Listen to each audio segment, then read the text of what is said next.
So Eva, what do you think about my dry mark thought?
Melissa, we're still muted. That's why you cannot hear us. The rest of the meeting.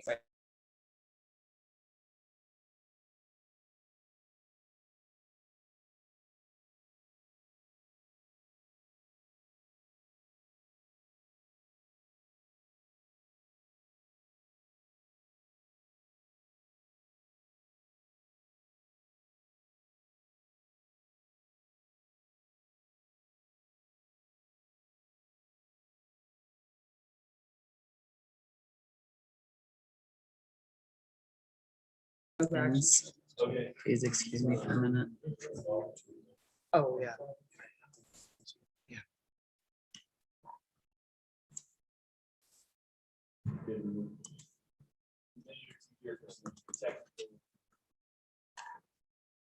Updates, procedures, I don't know what to call them. So stand by, appreciate your patience. Hey Deb, are you able to adjust the camera so it gets Andrew?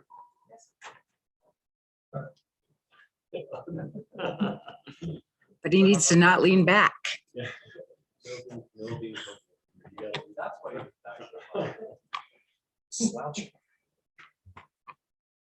Everybody, please note on top of your monitor, there is a new reminder for you.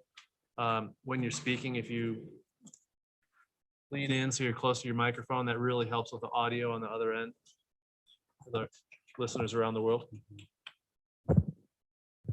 Jamie, good enough to get along. Yeah, I'll fly along here and when I can get some help, that'd be great. To double check, Melissa, is the audio working? You can hear us. Wherever you are. I can hear you. Awesome. It's working. So far, so good. So with that, I'd like to call to order the regular meeting of the Frisco Town Council. Can I have the roll call, please? Aronson, Burley, Here. Fallon, Here. Held, Here. Incan. I'm not seeing him on our screen. Absent. Sherburne. Here. Thank you. Everybody, good afternoon. So again, this is a quick reminder, we're getting back to a more normal format with public comment at the start of our regular council meeting. So there will be no public comment now. That will be at 7 o'clock this evening if you care to give public comment. So we'll move right in. And any changes in an approval of the agenda? Is everybody good with the agenda? Changes to the agenda. So we'll hop into the work session and the agenda item number 1, and that is our annual audit presentation. And here and Bonnie's here, so thank you guys both. And Bonnie, I'll turn it over to you. Good, thank you. Thank you, Mr. Mayor and Council. Good afternoon. We do have the audit and I did put a hard copy in your mailboxes and I also sent it to you electronically. I think you might all remember Mike Jenkins from McMahon and Associates from last year. It's good to be able to meet in person. So I'm going to turn it over to him and he's going to take you through a presentation. And if you have any questions, please ask us during the presentation or maybe even after.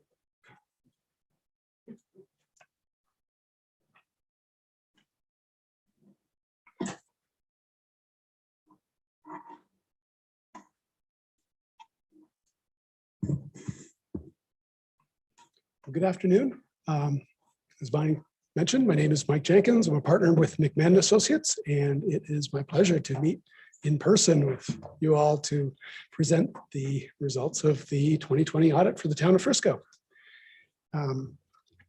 As you know, or you may know, the audit is a statutory requirement, so the town must subject itself to an annual audit by law. But there is also a practical rationale for it in that it does provide an independent professional viewpoint on the town's financial reporting practices, and that in turn provides transparency to the town's constituencies. Our job as auditors is to provide simply that professional opinion as to the compliance of the town's reporting with established standards for reporting under governmental accounting standards. The financial statements, which you have a copy of, the comprehensive annual financial report, is really kind of financial statements on steroids, is what I've kind of described them in the past, in that they go above and beyond what the very minimum that the town is required to present. And again, I think that really shows the town's commitment to that transparency, to ensure that the information on the town's financial operations are available to those willing to venture into the financial reports and venture out.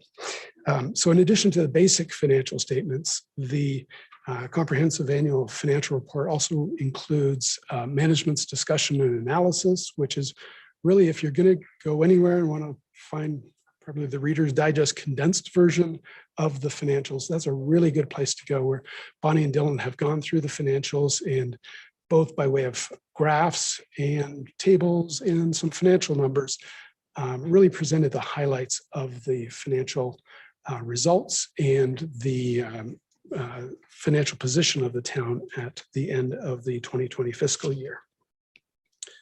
So in addition to the MD&A, there's also at the very back of the financial statements a set of statistical tables. And again, for those who are super brave to venture there, that really provides a context for the financial results, in that it's providing, in some cases, up to 10 years of historic activity. So you can kind of put into perspective, where did 2020 land and how did that compare to what we've done in the past here at the town. So the financial statements, in terms of the comprehensive annual financial report, present the financial results and financial position in two perspectives. And some of you who have endured this presentation before, kind of familiar with this, but just a refresher. So there's a long-term perspective that's kind of similar to what you'd see in a for-profit business, full accrual, depreciation, all those good accounting terms. So it's the 30,000-foot all-inclusive view of things. The other perspective that's also included in the comprehensive annual financial report is the governmental or the budget basis reports, which are what you're used to seeing on a regular basis in terms of how are we doing with the short-term use of the town's resources in terms of its inflows and outflows.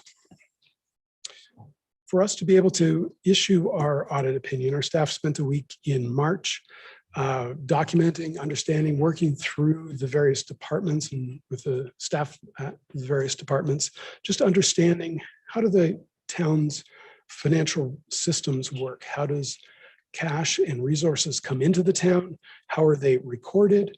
And how do they flow out of the town? And how are those, again, reflected in the financial systems? We also spent some time going through and looking at the overall business systems, the internal controls, and also in the end, doing our typical auditor ticking and tying that makes us famous. I'm pleased to announce that the town did receive an unmodified or a clean audit opinion for 2020, which is really the highest level of assurance that we as independent CPAs can provide on financial statements. So kudos and thumbs up to the town, certainly in the financial reporting realm for 2020. And just to prove it's not just us that think highly of the town's financial reporting, the town once again for the 2019 fiscal year received the Certificate of Achievement for Excellence in Financial Reporting from the Government Finance Officers Association, which is yet another level of scrutiny that the town subjects the comprehensive annual financial report to.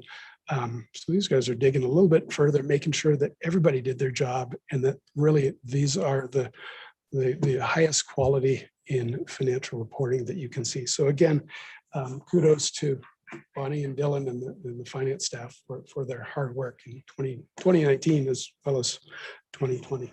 How many years in a row have you guys received this? It's been quite a few. Yeah, that's a pretty stellar record. So you guys are in good hands. What I'd like to start out with is kind of going through and summarizing some of the financial results for the 2020 fiscal year. Starting on page C1, which is the government-wide, that's that 30,000-foot view, kind of the all-in view. You can see that the financial position or statement of financial position, kind of a balance sheet, if you will, is divided into governmental and business type operations. And essentially the governmental activities are those day-to-day activities that the town customarily does in terms of general government, administration, public safety, public works, all the culture and recreation, the typical activities of the town. The business type activities, by comparison, represent the marina and the water fund, in which the town carries on a fee for service business. So that the presentation is a little bit different for those two. A couple of highlights here. If you look at the very, very bottom of the page there, the total net position at the end of the year was some $90.8 million. So that's in essence the excess of assets over liability. So really strong equity position. Of that, the biggest portion of it is that net investment in capital assets of $49.4 million.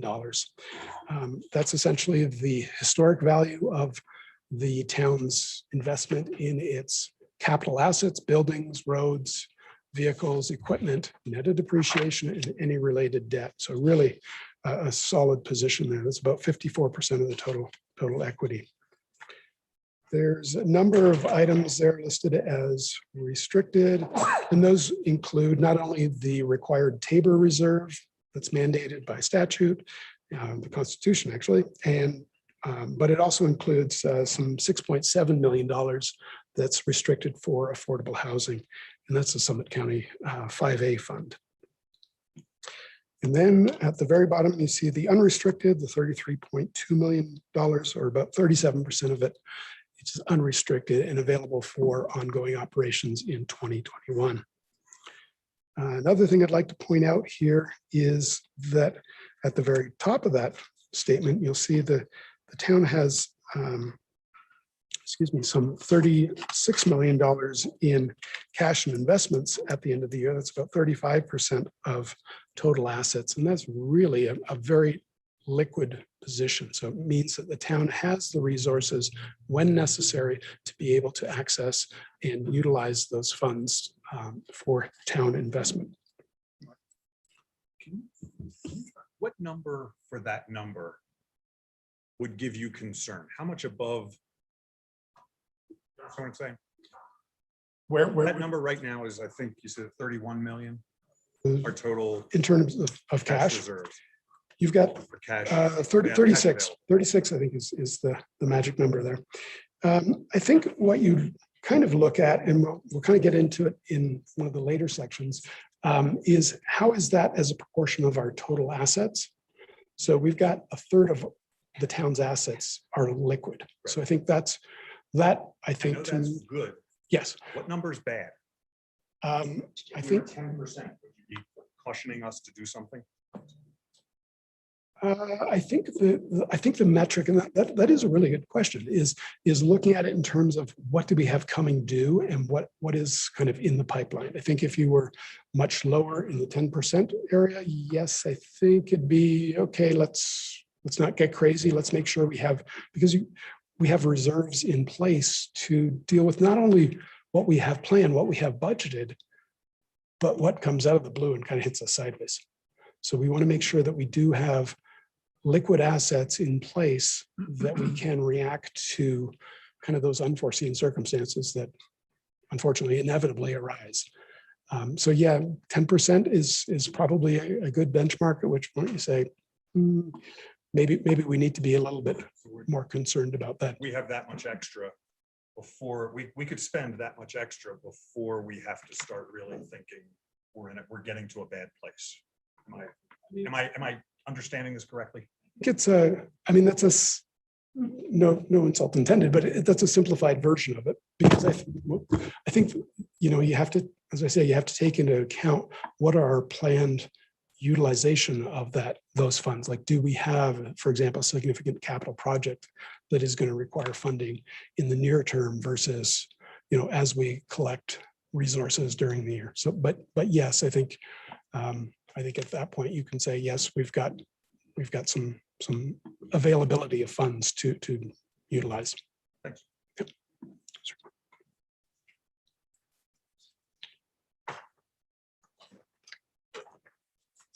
On the next page, C2, this is the statement of activities. This is the, in effect, the full accrual P&L for the town.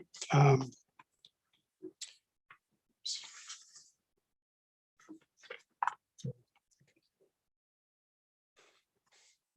going to get back here. I'm going the wrong way. There we go. My apologies. So again, just like the statement of financial position, the statement of activities is dividing up the operations between governmental activities and business type activities. The presentation is a little bit wonky, not exactly the best finance term, but in that it starts with the expenses incurred for each of the types of programs or operations that the town has. And then against that shows the direct revenues that are attributable to those elements of operation to show really the intent is to show the net draw or contribution to the general resources of the town. So kind of the takeaway here is near the bottom there, you'll see the change in net position at the end of the year increased by some $7.2 million. Of that, the governmental activities grew, net assets grew some 6.2 million, with the business type activities contributing the remaining $1 million increase. We'll see and we'll also reiterate this a little bit later, sales and use taxes comprise about 48% of total town revenues, and we're actually up about 2% over 2019 in the past year. So again, something that probably wasn't initially expected, but again, it's something that certainly came in the town's favor, given the uncertainty that 2020 was from a financial perspective. Another line item that increased last year, and that is somewhat visible here, is the real estate investment fees, which were about 30% higher than the 2019 level. Sure, I did this right. There we go. Okay. The next section we're going to look at is going through the fund financial statements. And again, these are kind of the budget basis reporting that you're used to seeing. And as I mentioned earlier, kind of looking at that nearer term element of inflows and outflows rather than kind of that big picture perspective that we were talking about within the government-wide financial statements. The only new entity or new development, I guess you might say, on this listing here is during the 2020 year, the nicotine tax fund was added really to accumulate and account for the resources associated with the sales tax on the nicotine and tobacco products during the past year. So looking at our budget basis financials, we're on pages C3, starting at page C3. So total increase of about $6.2 million in aggregate fund balances. Much of that is driven by the general fund, as is typically the case. That increased by some $8.9 million during the year. The capital improvement fund, you'll note, decreased by some $4.7 million. And that's attributable to the budgeted transfer over to the general fund relating to the establishment of an additional contingency reserve. We mentioned earlier about how much cash is needed to be on hand, and kind of what's our flexibility and our relative strength of the balance sheet, the statement of financial position. When we're looking at budget basis or governmental fund balances, one of the metrics that you use to kind of gauge strength is to look at fund balances as a percentage of expenditures for the fiscal year. So across all governmental funds, the aggregate fund balances at the end of 2020 was about 192% of 2020 expenditures. That's up from about 143% at the end of 2019. You know, as I mentioned earlier, with that transition or that movement of the funds from the capital improvement fund over to the general fund for the contingency reserve, that really kind of skews the results relative to historic results. But nonetheless, I think you're typically seeing governmental funds kind of ebb and flow gently, whereas capital funds are ones that tend to be significant investments in capital infrastructure, tend to have very significant ups and downs depending on the level of the town's investment in those capital projects.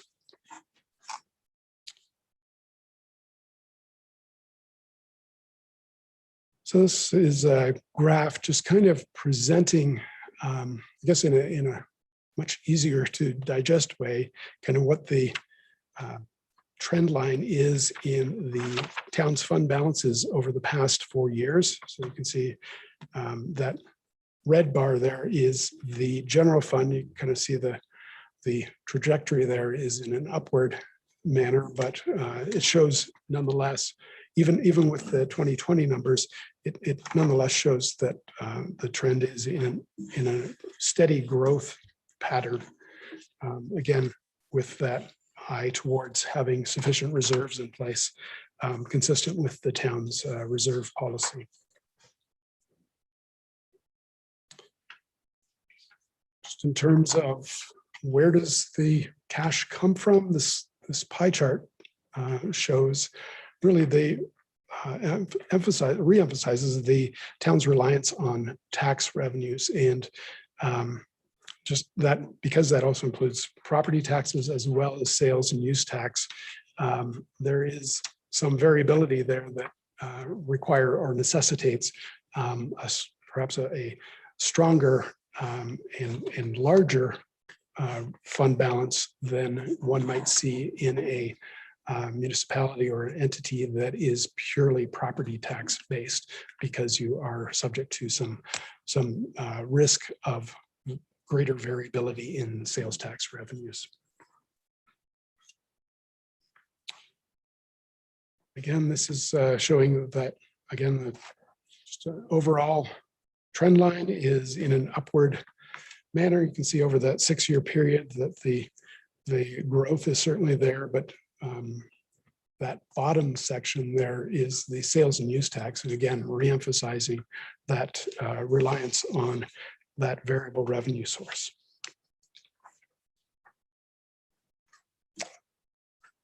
This pie chart is kind of showing some of the trends in terms of where the town is investing its expenditures in 2020. Much of them are, or much of the expenditures are pretty consistent in terms of percentage-wise relative to the prior year. With the exception of capital outlay was down in the past year. Dollar-wise, you don't notice it too much, but percentage-wise, it was off 2 percentage points from previous years. We look to the specifics of the town's major funds, the significant funds contributing to activity. For 2020, the general fund ended the year some $3.5 million better than budgeted, driven in part by revenues that were about $600,000 higher than budget, driven by sales tax that were about $600,000 better than budget. They were up about 3% from 2019. And that revenue, that positive variance in the revenues also offset the negative variance that was seen in the revenues from the Frisco Adventure Park. That was down significantly from 2019 as a result of the impacts of COVID.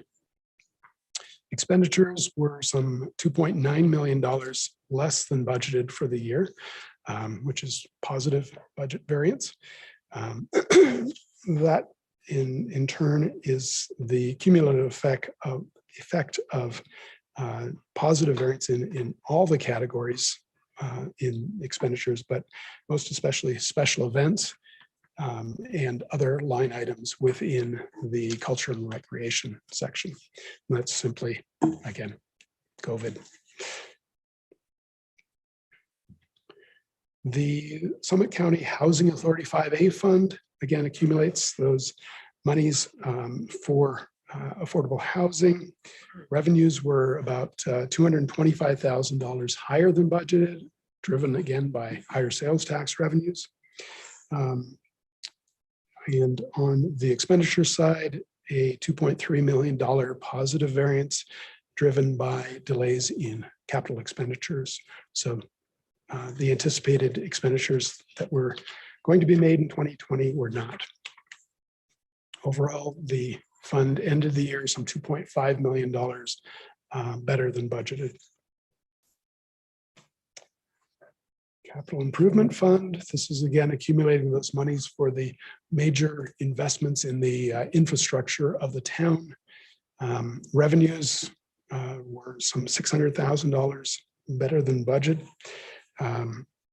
The real estate investment fees were about $670,000 greater than budget and up about 34% over 2019. So really a kind of a shining light in terms as revenue goes. On the expenditure side, positive variance of about $1 million. And again, due to delays in kind of scheduled capital projects for 2020. The fund ended the year some $1.3 million ahead of expectations. Walking through the last two funds, the water fund, again, this is kind of that fee for service fund.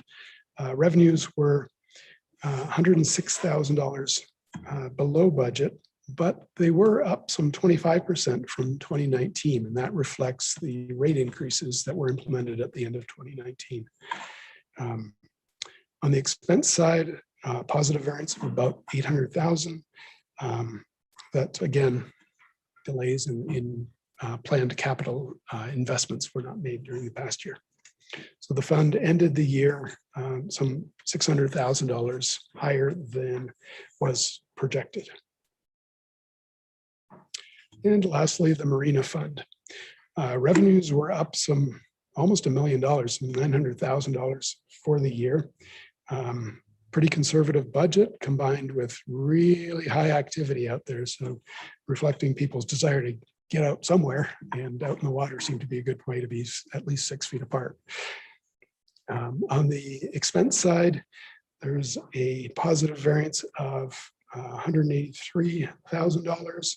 Again, capital outlays were not made as originally projected. So the fund ended the year some $1.1 million better than anticipated for the year. So overall, given the calamity that 2020 was, it's not an accounting term, but it's the best I could come up with. Yes, it was actually financially not a bad year for the town. The town made good moves in advance of the year by having strong reserves, by having the foresight to transfer monies over to the general fund to make available for unanticipated contingencies. Expenditures in all the major funds were within budget. The town historically has been conservative in its budgeting, and that was no different in 2020, which I think obviously puts you in a good spot. In addition, the town's departments have been really good at controlling those costs in reaction to and in relation to anticipated revenue. So I think that really reflects the fact that the town really has a cohesive team working together to be good stewards of the town's resources. As I mentioned before, strong fund balances in the governmental funds, both enterprise funds, both the Marina and the Water Fund grew last year. Sales tax and the real estate investment fee revenues were positive, given what could have been, that could have had a significant impact on the town's financial position had it gone in the other direction. And that really allows the town to enter the 2021 fiscal year in a really positive position. Strong reserves, and that certainly helps contend with some of the unknowns and the turmoil, I guess, that as we kind of come out of the tunnel and move forward. The packet that you have also includes, in addition to the comprehensive annual financial report, our required communication to you as a governing board. It's a 2-page letter. It addresses what I guess I call the non-numeric side of the audit. So it talks about the accounting estimates, the accounting policies and choices that the town made in terms of its accounting practices and accounting policies. Talks about or provides the opportunity for us to address in a narrative fashion any issues we might have confronted during the audit. So I'm pleased to let you know that there were none. These folks are a delight to work with. They're super professional. Couldn't ask for better. They do a great job, and that is also reflected in the other town departments. We interact with all of them. We pester all of them to find out how they do what they do.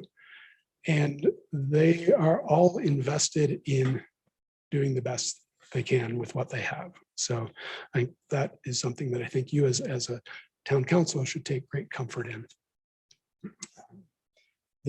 To kind of summarize the letter, the accounting policies and practice, they're conservative, they're consistent, and they're compliant. And you can't ask for better than that. Again, I just wanted to express my thanks to Bonnie and Dylan for all their hard work in making this comprehensive annual financial report possible. This is their work, not ours. They do a great job, and thank you very much. Appreciate that. Any questions? I had a question on the water fund. So revenues were worse than budgeted as user fees fell short of expectations. Is that our water rates or our tap fees or both? And does that reflect less water being used, or where do you think that's coming from, Bonnie? From less water being used with COVID, we had a lot of places that were shut down. The short-term rentals were not being used and things like that. So I would suspect that's the most of it. Yeah, absolutely. I'm just wondering if it's a blip or if we're conserving more water. Well, one would hope so. That was the intent of Yeah. doing it, that's for sure. Yeah. So. Yeah. I think the usage was Yeah. much lower. So Yeah, I think the budget, the budget anticipated, I think like a 35% increase in revenues year over year. And I think the actual increase was more on the order of about 25% over the prior year. So I think part of that is just kind of getting a sense of where are we going to be with usage, where are we going to be with the new rates? And 2020 was a hard year to kind of gauge. Roll But that out. great, yeah, great question. I'd like to thank Mike and his team. It's always very pleasant having them here. They're kind of in and out. And I, in particular, I'd like to thank Dylan. He does the majority of the work on this document. He does a great job. He's been doing it for the last several years. And he likes it. So go figure. Anyway, it is a great team effort and we really appreciate everybody else, all the other departments and all that. And like Mike says, we have a great team. Everybody is invested in this town and seeing us move forward. And it looks like I know we're going into budget right now, so he gave you a good report, but I'm going to be saying no. So thank you very much. Appreciate it. Thank you very much. I appreciate it. Thanks to your team, and Bonnie and Dylan, again, always congratulations on being recognized for continuously putting out an amazing budget and keeping us conservative and on track. So we do come out successfully every year. So greatly appreciate that. We like it. So. Great. Thank you. Moving on, I see Susan and team came up. Counselor, are you guys good if we close the doors for a little bit, just to see if it gets too hot, we can back. Try to check this one. Lots of noise. Pull it out.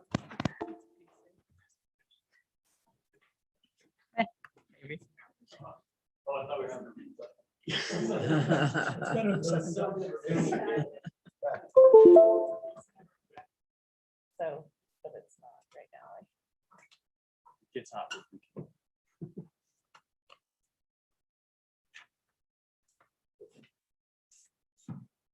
Right, this is my first in person.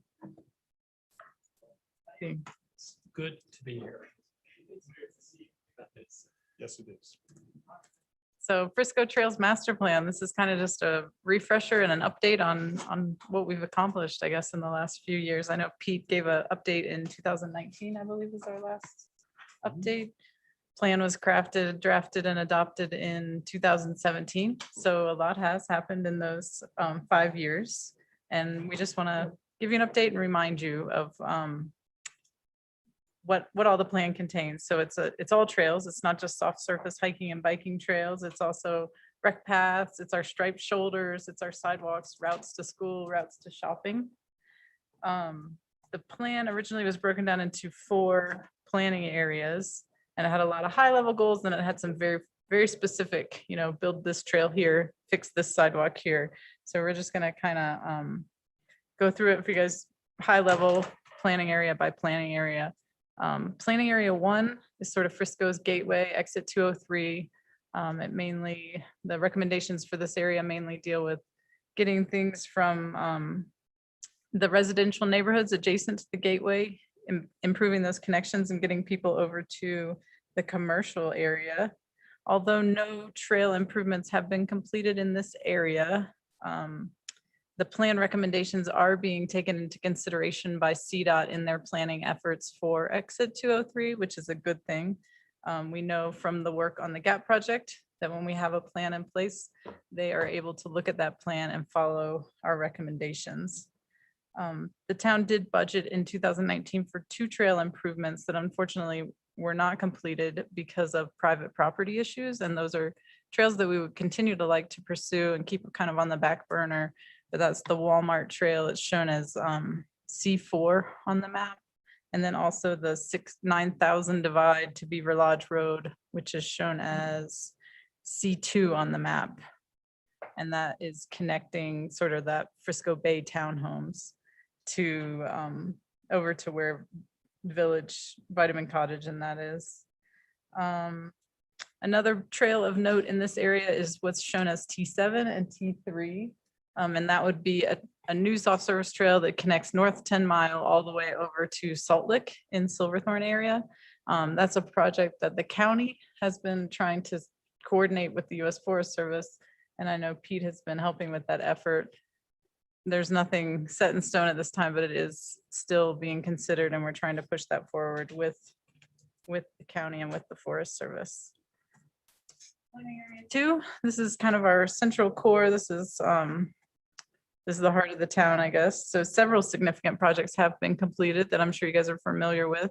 The 2nd Avenue and Belford, we called it the 2B connector, which has turned into a really popular corridor for both getting the residential neighborhoods to Main Street as well as getting kids to school along Belford. So that was a really good accomplishment. As I mentioned, CDOT included our plan recommendations for their GAP project. So that would be what's shown as C18 and C19 on your map. There will be multi-purpose pathways on both sides of the new section of State Highway 9 between Main Street and Peak 1.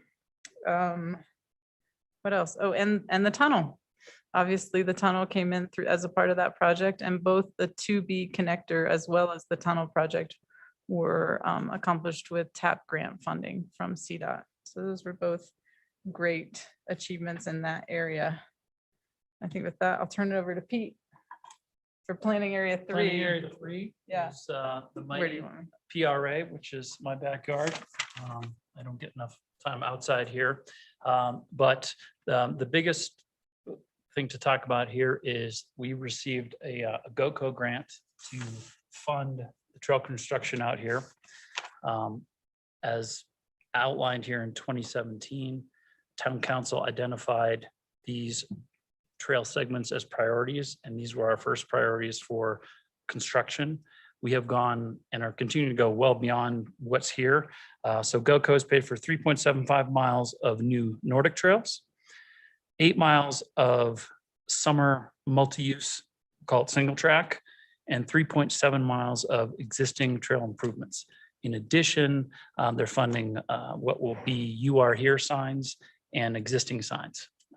If you've been here for over the last 15 years, the perimeter trail never even had a sign off the rec path until a couple of years ago. So continually little improvements here and there. Big picture, we're trying to address multiple user groups. Something that's come up, and we don't mean this cynically, but there's this new user group called the day hiker that suddenly we're realizing you need to accommodate. A lot of people want to go for a 1 hour hike. And whether it's Breckenridge, wherever you are in Summit County, we're suddenly realizing mountain bikes, day hikers, a lot of it is we need to continue to think about giving these different users their own experience. A lot of trails are going to be multi-use, but we do need to continue to evolve. We've got e-scooters, we've got e-bikes, and a lot of new people to the community without a background in trail use. They don't even know the right questions to ask. We get asked a lot, how do I get to the lake? Things like that. So we built the beach trail. But in terms of pictures, scroll forward here to show what it looks like. Top left here, this is the Eureka Patch Trail, and all the trail names are mining claims from Summit County. We've been very well received. This is a Canicom, which we own here. It's the red machine. This is how we move rocks, fuel, tools, everything. When we build Nordic trails, we bring in a full-size excavator. Then we use the logs. We use the skid steer with a chipper. And then bottom left, we brought in a Rocky Mountain Youth Corps here, and they helped us rake out all the bark dust, and then we broadcast it out so that we can get some grass, because grass is the most desirable surface for Nordic trails. And then we build our single track here with a Mini X in the middle here. And we've had real good success in terms of regrowth. A lot of the trails that were built 2 years ago now look like they've been there 5 years. So we're very fortunate with the aspect that we have. Very positive relationship with the Forest Service. They approved all of this in the overall master development plan, and GOCO is helping to pay for the majority of that. That makes sense. Managed to make a good thing even better out there, I think. We'll move on now. Planning area 4, call Ophir Mountain, call it the backyard. I call it opportunity here. It's hard not to look at this and smile. I look at it somewhat like we are in a position that Austria was in the 40s and 50s in terms of you had all these valleys, and they said, well, why don't we do something with the mountains? And they put up ski lifts. Well, we have 6 national forest trailheads that are under-marketed, under-supported, can't even pick up the dog poop yet. Again, big picture, this is nothing but opportunity. But I would like to think that we could manage the assets that we have here. There are very few towns that are ringed by national forest. And it's a case of if we, get our act together with the parking plan, paid parking is going to happen. It has to. It's important that we look other places in the world that have high use of day hikers. I think if you look at within an hour and a half of Munich and Innsbruck, we're talking Paradise. Paradise is very well managed. You can look at Aspen, you can look at Telluride, look at the town called Boulder. There's a lot of good examples that we can draw from. We need to do what's good for Frisco, but whether it's, I would think, Mount Royal in 5 years should be a heavily armored trail, should see a lot more use. I would love to see Via Ferratas here. I know our mayor would support it, but we have some tremendous opportunities here to have hiking specific trails. I mean, Mount Royal, Victoria, you get quick vertical. Breck, you don't really get up anywhere too quickly. So we have some tremendous assets here that we can continue to work with the Forest Service. Forest Service doesn't have a lot of time, or they have a lot of time, I should say that. They don't have a lot of money or a lot of personnel. So what they are proposing is the same relationship they have with the town of Breckenridge. We pay for the NEPA, we do the studies, we pay for it, and we manage it. But we do need to show the Forest Service that we have a plan and we can execute on the plan. And the GOCO grant was very helpful for us in terms of executing what we said we could do with the MDP. For example, the Forest Service made us split the MDP into two pieces. We got two categorical exclusions because they said, okay, that's kind of a big chunk to bite off. So we did CE1. And once we got near the end of it, they said, okay, you're doing pretty well. Now put in for the second part. So we wouldn't have to do a master development plan for planning area 4 because it's zoned differently. Essentially, the 500 or so acres out the MDP is zoned like a ski area that we like an alpine ski area that we co-manage with the Forest Service. This is national forest over here. So it would be a different relationship, very similar to what happens in Breckenridge. But if we come up with a plan and show a means to execute on that, there's a great deal of possibility in area 4. Great. That's just a basic update of, I guess, where we've been and potentially where we can go. The plan had a prioritization matrix in it. I included kind of an updated spreadsheet of what that looks like today with some of our projects crossed out. I think our main goal of the work session was to find out from you guys what your priorities are for moving forward. What remaining or what projects would you like for us to focus on and pursue in 2022 and in the next couple of years? Actually, I outlined some of the priorities in the staff report. One item was potentially updating this Trails Master Plan. It's been 5 years. A number of changes have taken place. We've put a lot more effort into planning at the PRA. Different projects have gotten built. It might be an appropriate time for a check-in with the community just to make sure we're still on track with priorities and we have the right information in the plan. Like I said, it's helpful to have this plan in place so that it can be referenced when entities like CDOT are saying, hey, we're going to make improvements in this area. And it's like, okay, we definitely want to make sure that we have this connection in place that's a part of your infrastructure project.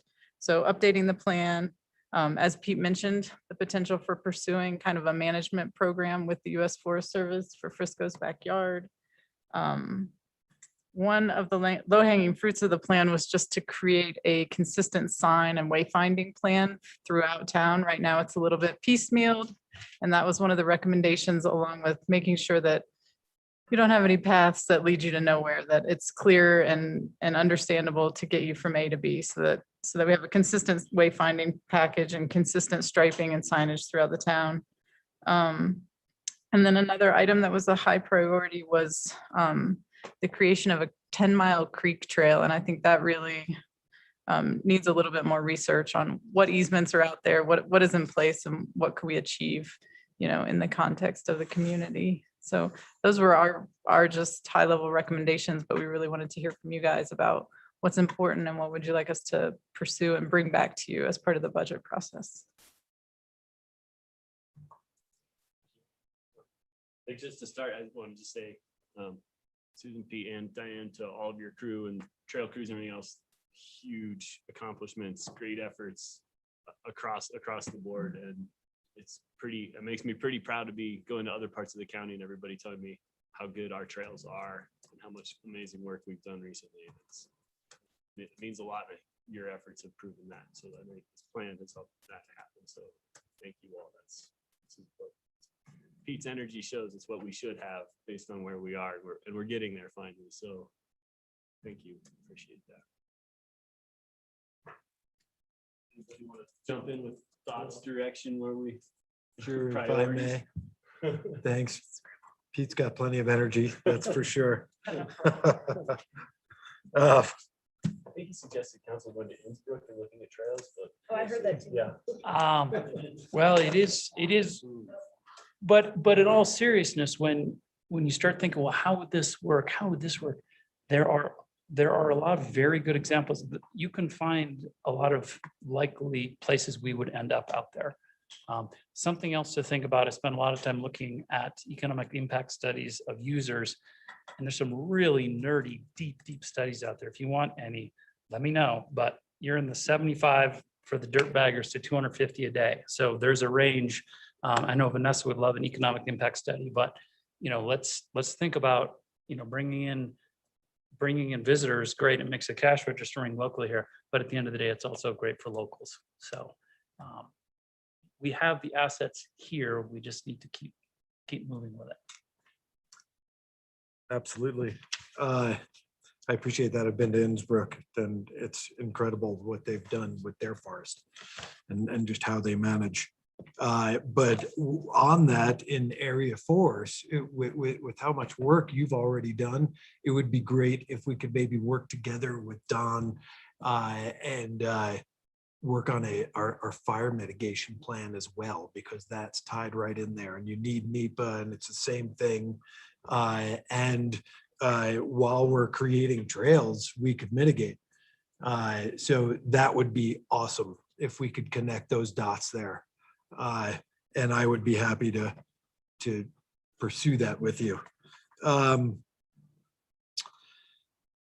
think if maybe we could add a connection if possible to across Summit Boulevard and Marina, right? Maybe Grant had mentioned with CDOT a tunnel with the spillway as that gets enlarged. I've actually seen a finished design of a pedestrian bridge, and I could get that to you if you want. I have it. You have it. There you go. So just as another key connectivity point. And then the other one for me is Windflower to Hahn Drive, right? That chicane in there and Windflower as you connect to Hahn Drive. And I understand that the width there's an issue there and all, but if we can't do sidewalks and curbs, like perhaps we can at least paint it, right? To give people a walkway. I think that would be key. Everything else is great. Let's keep going. And are you talking the tunnel like a 10-mile creep underneath Summit Boulevard? Yes. Yeah. So, right. That was just the suggestion from Grant where we're going to need to do that at some point anyway, because it's not big enough. Should add my GoCo grant. I run out of money the last day of June next year. So just, I think I already bugged Jeff. I met him for 3 minutes and it was anyway. Trail funding. Yes. Put on the list. All right. It's on my list. Absolutely. It's our big asset. Go ahead, Melissa. Oh, great. Thank you, Hunter. Susan and Pete, can you guys hear me? Very well. Okay. Okay. Just a little awkward. No, I want to say, especially Pete, I was out there yesterday morning and there, I feel like every time I'm out there, I discover a new trail and they're just so well maintained. And so I think that's a direct result of your passion and your talent for managing these trails and overseeing the planning. So thank you. And I'll keep this brief, but you talked about the use, and I think we saw during COVID how important it is to balance the usage of our trails properly, and we can't just endlessly promote them because we're running into a situation where they're being overused. And I'm really concerned about the dog poop and even human waste and toilet paper and things like that. And the only way that we can start managing that is working with the Forest Service. So you actually mentioned, the idea of cooperative planning with the Forest Service, moving that forward through NEPA. And to me, that would be a really top priority to get that going, because we've been kind of talking about it for years. And there's no time like the present, and I'm sure you're already having these conversations, but it starts with that cooperative plan. And to Andy's point, it goes trails planning obviously goes hand in hand with fire mitigation and clearing trees, dead standing, et cetera. And so let's get that going. That's number one on my list, and everything else sounds good. But I don't want to lose the essence of our trail system by the overuse that we're seeing now at the parking areas and along the trails. So that's top of my list.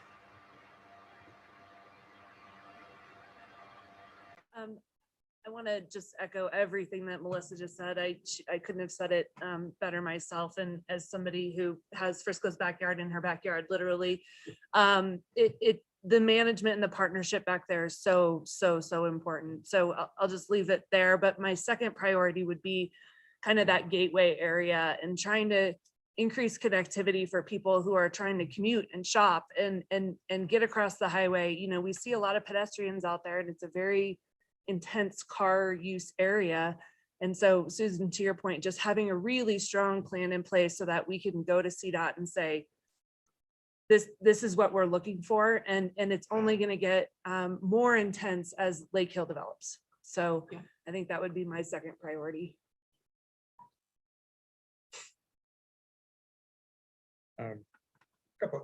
It's all good stuff. These are our problems are good problems because we have a lot of trails and they're overused. I will take a minute at some point and have somebody explain to me why you mentioned the connectivity, something by the Walmart and private property, and somewhere in there is the opportunity for takings and things like that. So I'll look for somebody to educate me.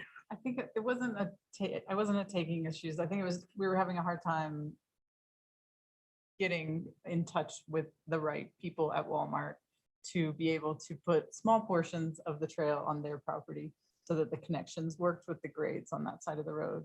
And then, is that the one mainly that you're talking about, or are you also talking about the other one? I know that the pathways over there could use a little love. Mhm. And that was the only thing I heard you say that made it a resistance point. Yeah. So if that's what's holding it back, then It's hard with a big entity like that to get the right person to, and the permission to be able to have the land to put the trail on. So I think it is an important connection, and a lot of people have echoed that in the communities. Currently, there's nothing between Lesher Court and School Road. Well, I take that back, Lesher Court and Meadow Drive. There's no sidewalk on the west side of State Highway 9, and I think that is important. You can see there's a social trail, and like Jesse said, you can see lots of people trying to make that connection. But I think it's definitely something we should continue to try to pursue and get the right people in the room to be able to make it happen. What's holding us back on Area 4? We all think it's a good idea. What do we need to be doing that's not happening yet? The way the Forest Service works is they don't give you very much rope until you really have your ducks in a row. So the way that we worked with the MDP is they said, well, this is great. You have all these great ambitions, but do a full master development plan, pay for the NEPA, do all the studies, show us you can pay for it.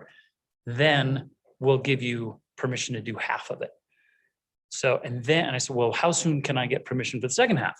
And they said, well, once you're almost done with the first half. So the way we have it right now is I'm approved for 4 more years. The way we have it mapped out at the rate we build trail, existing staffing levels, we will be done with everything on the PRA in 4 summers, full building seasons. Once I get near the end of that, then I would start to, then it's going to be time, I'll be spending more time across the road, and then come to you with, hey, here's what I'm proposing. We bounce it off, because I would look to town council to do something similar to you did in 2017 with the trails plan, but this needs some updating. I would lay out the opportunities, give me some direction, here's what we're thinking, and I go back to the Forest Service and say, here's what we're looking to do. And they would say, well, where's the funding for it? That looks great. You pay for the NEPA. So it's very much, I'm glad I didn't know what I didn't know when I started 4 years ago, how slowly, but the good news It's is, scaring me because from what I hear you saying is we're moving as fast as we can. And that's, but it's That's slow. the nice, well, it felt slow 2 years in, but now it feels like things are going along in a good way. We haven't had any, bad surprises. We had good luck hiring staffing. So in I mean, honestly, I tell Don, my lead traveler, I was like, that's going to be, as much as I would love to go wander around the woods over there and start doing some pins, and I already have some strong ideas. We can't go there yet. It's not worth it. Once we get another 2 years into things on the PRA, then I would come together with a plan. And I don't even want to put out a number in terms of how many of the trails here would be cited for improvement. So obviously a lot of them we're gonna re-veg and make go away, because a lot of them were never laid out for recreation. They were logging roads, they were put in by log skidders, but there's some good pieces out there that we want to keep. So, and the good news is I've been through the process with the Forest Service now and dealt with all the consultants. So, we know what's coming. We will be ready before we're done digging on the PRA. We will have a plan between town council and the recreation department, I think. And so we will. It's not lack of money that's keeping us from moving faster. Not now. Right, so that's, oh yeah, no, but No, that's great. The other point, something with the priority that should be part of probably most conversations is safety. And as we're putting more people on different devices on the same trails, my concern is that we're probably pulling more and more of them off on emergency vehicles. And I just think it has to be more of the conversation that we've got, again, too many types of devices out there. I'm glad you brought that up, because a neighboring town down this way, I think, has mistaken trail courtesy for safety.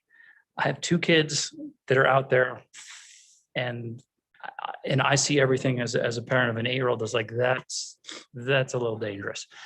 And that's something I think in time, even there are trails in our current development plan on the PRA that may become directional trails for specific user groups in time, because it has to continue to evolve. And we see packs of e-scooters out there. And I mentioned e-scooter, and half the people don't even know what an e-scooter is. I didn't know what an e-scooter was 3 years ago. So yeah, safety to me is a big priority, just because we're out there, we see it. And a lot of our visitors started the day, in Chicago or Atlanta, and it's a different environment. And we have to design trails that work for locals and visitors, and also different user groups. Yeah, but safety is a big deal. Yeah. And the last thing, I think you and I spoke out there, is winter fat bikes. Yeah.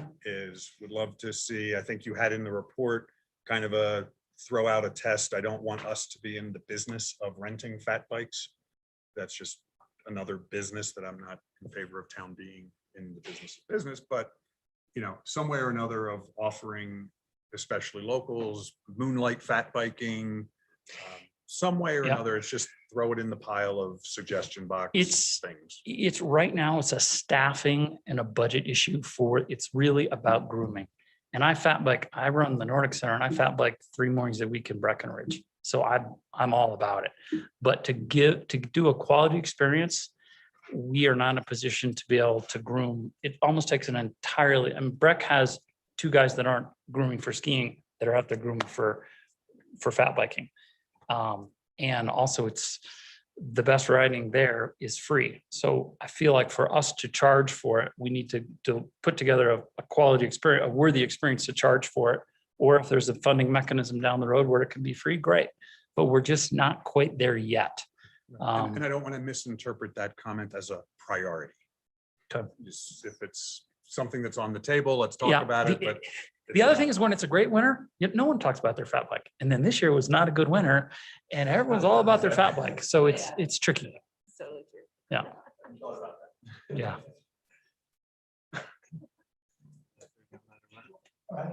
Pete, thanks. When I cracked this open, and it's been a while since I looked at that, I'm just blown away by the scope and the breadth of that plan. It's just so ambitious, and it incorporates so much that's value driven about what we have going on here, and appeals to so many different user groups, which of course leads to some of the problems that have been identified. But to me, it comes down to having the right person in charge, and so grateful that you are there, so plugged in, and seeing it all the different levels to implement it responsibly, with the money that you have and the resources that you have and the asset that's out there. So thanks.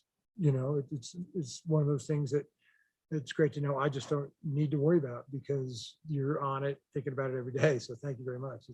It's a phenomenal product, one that really it's amazing the use that it does get because it's not really primarily featured through a lot of our collateral. I don't think the mountain biking and things. If I go to Frisco, townofrisco.com, for example, we're not really banging that drum, which is probably great considering the pressure that we have. It really, to me, is a local asset that's being developed for locals that has that derivative of just once people get here and find it, that's another one of the reasons why they stay here. So to me, it's that perfect combination of investment and local experience that really is that coming together of both of those things. So I applaud you, applaud your staff that's out there for the work they do.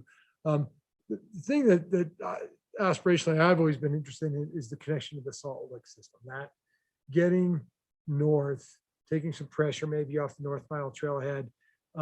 It has so much more import than just another recreational trail. That connection to wilderness, especially during the summertime, game changer.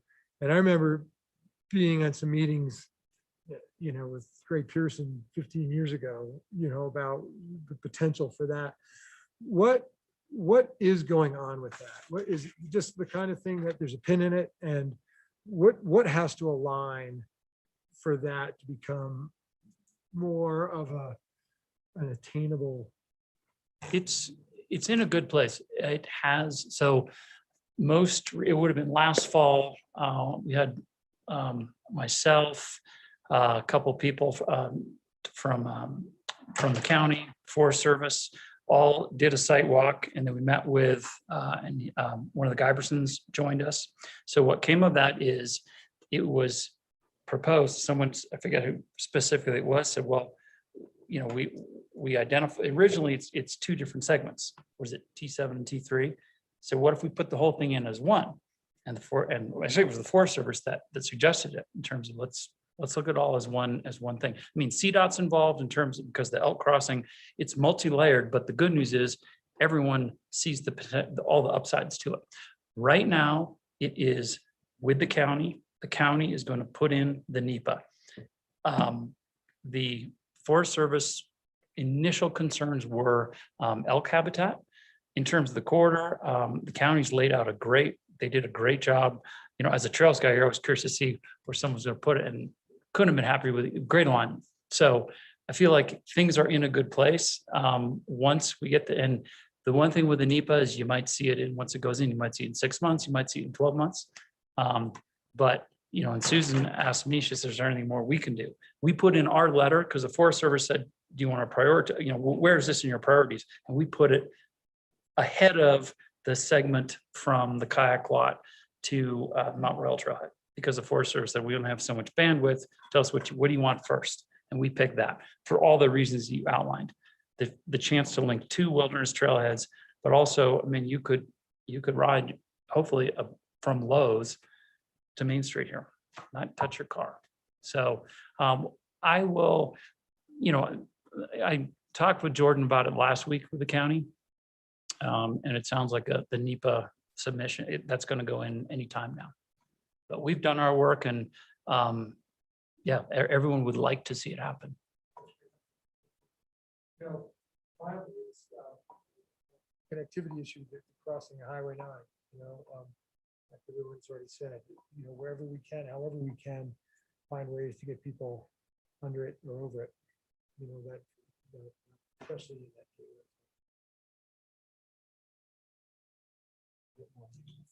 Thanks. Thank you very much. Appreciate it. Thanks. I just wanted to also add, since this is kind of that overall thing, can I propose, since the budget may potentially allow for it, that we look at finishing out Granite Street with the proper connections and all, Yeah, because I mean, that works right with the promenade, it works with everything that we're doing. And it's like, that is a key connection there where we need curbs and sidewalks and bike paths and. So we're gonna embark on the complete streets plan, hopefully bring a contract for somebody back to you guys for approval on July 13th. And from that point, we would start to do kind of some community outreach and some design charrettes to develop, because what we have in the community plan is kind of a very high level sketch. And we want to make sure it really works for both Granite and Galena, as well as the cross streets. So we don't have a plan yet, but we hope to be coming back to you in the next few months with a plan from a transportation consultant. But I don't see why we couldn't, in the context of that plan, start to talk about moving forward with some of that next year.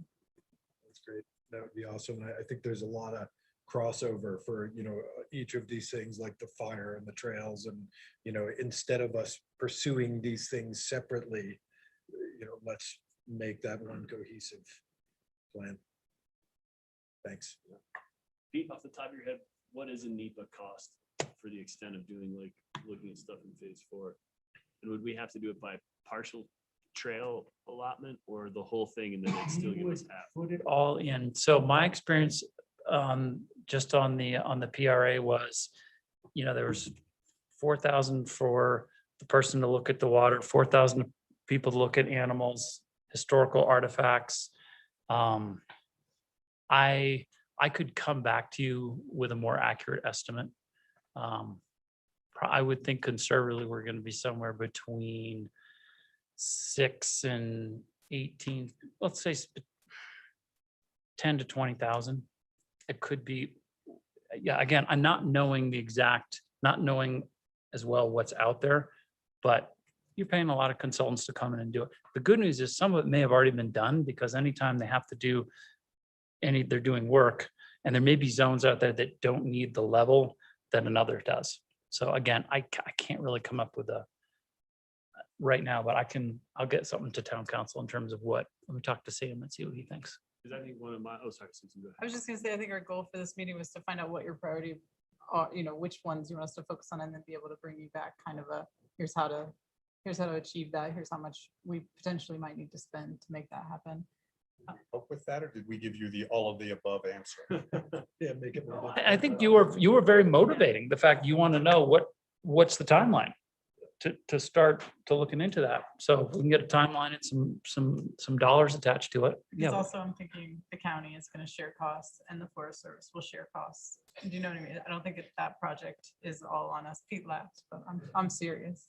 And I think that we've shown having these in a plan does help us get the funding from CPW, GOCO, and CDOT to achieve some of these projects at a much lower cost to the town.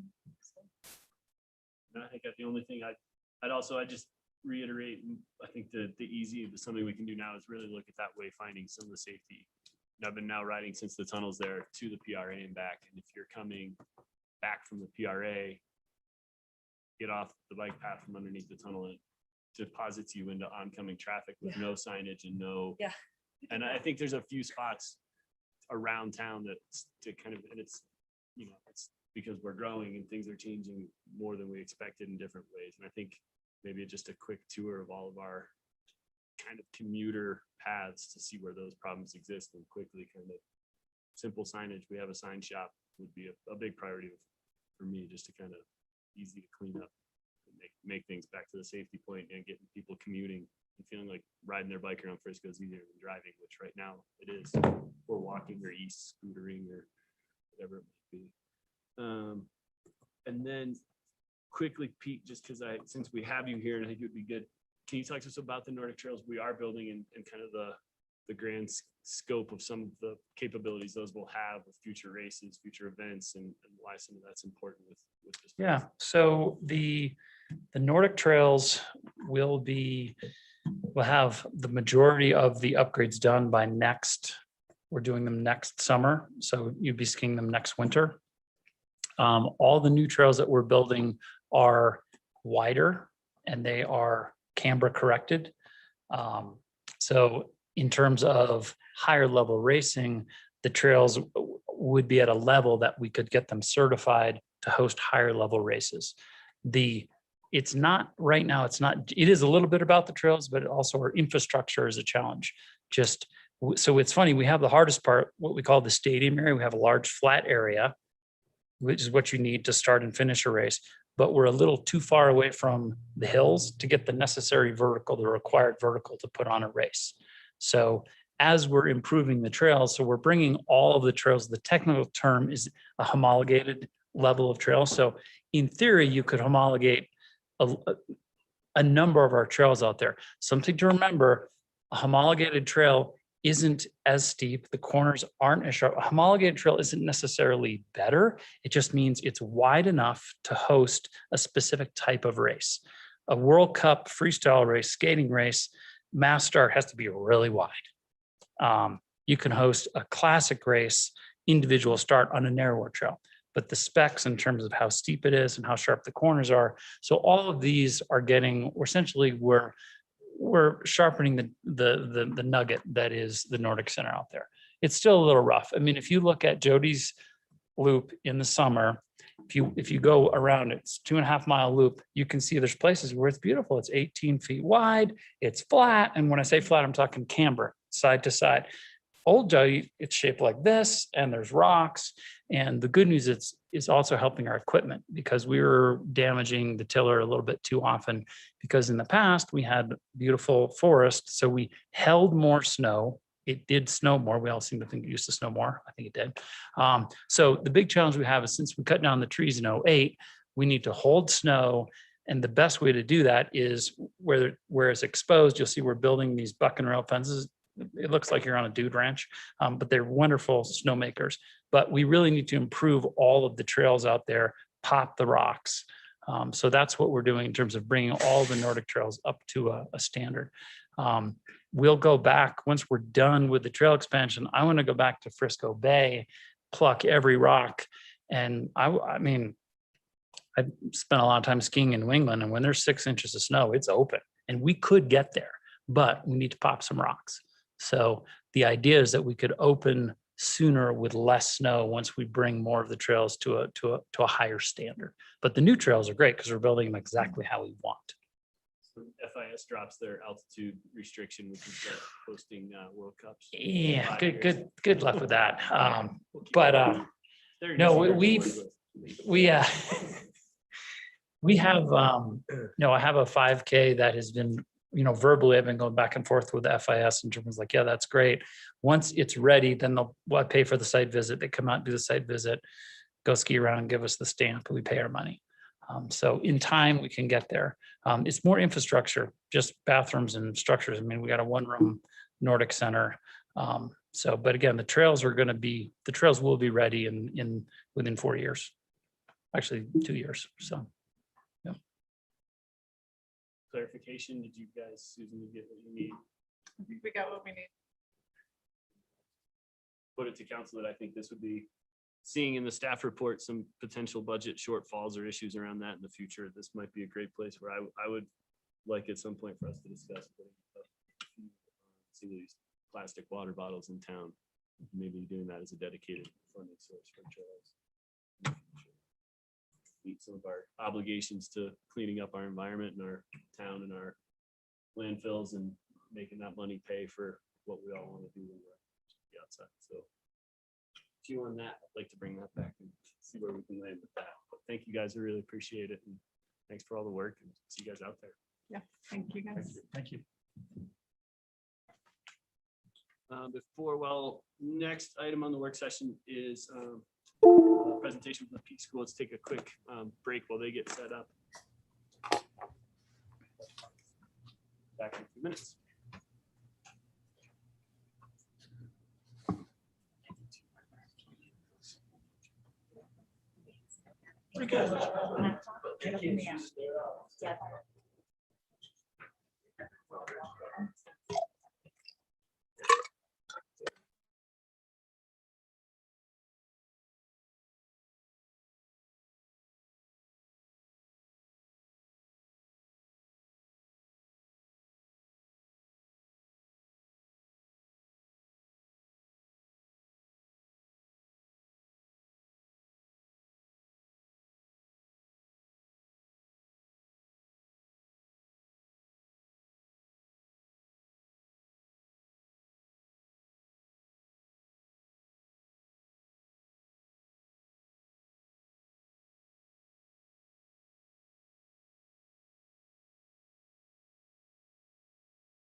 Welcome back, everybody. Moving on to agenda item number 3 in the work session. This is the Peak School presentation. Let's see, we've got Travis online. Travis, can you hear us? And is your audio working? Yes, I believe so.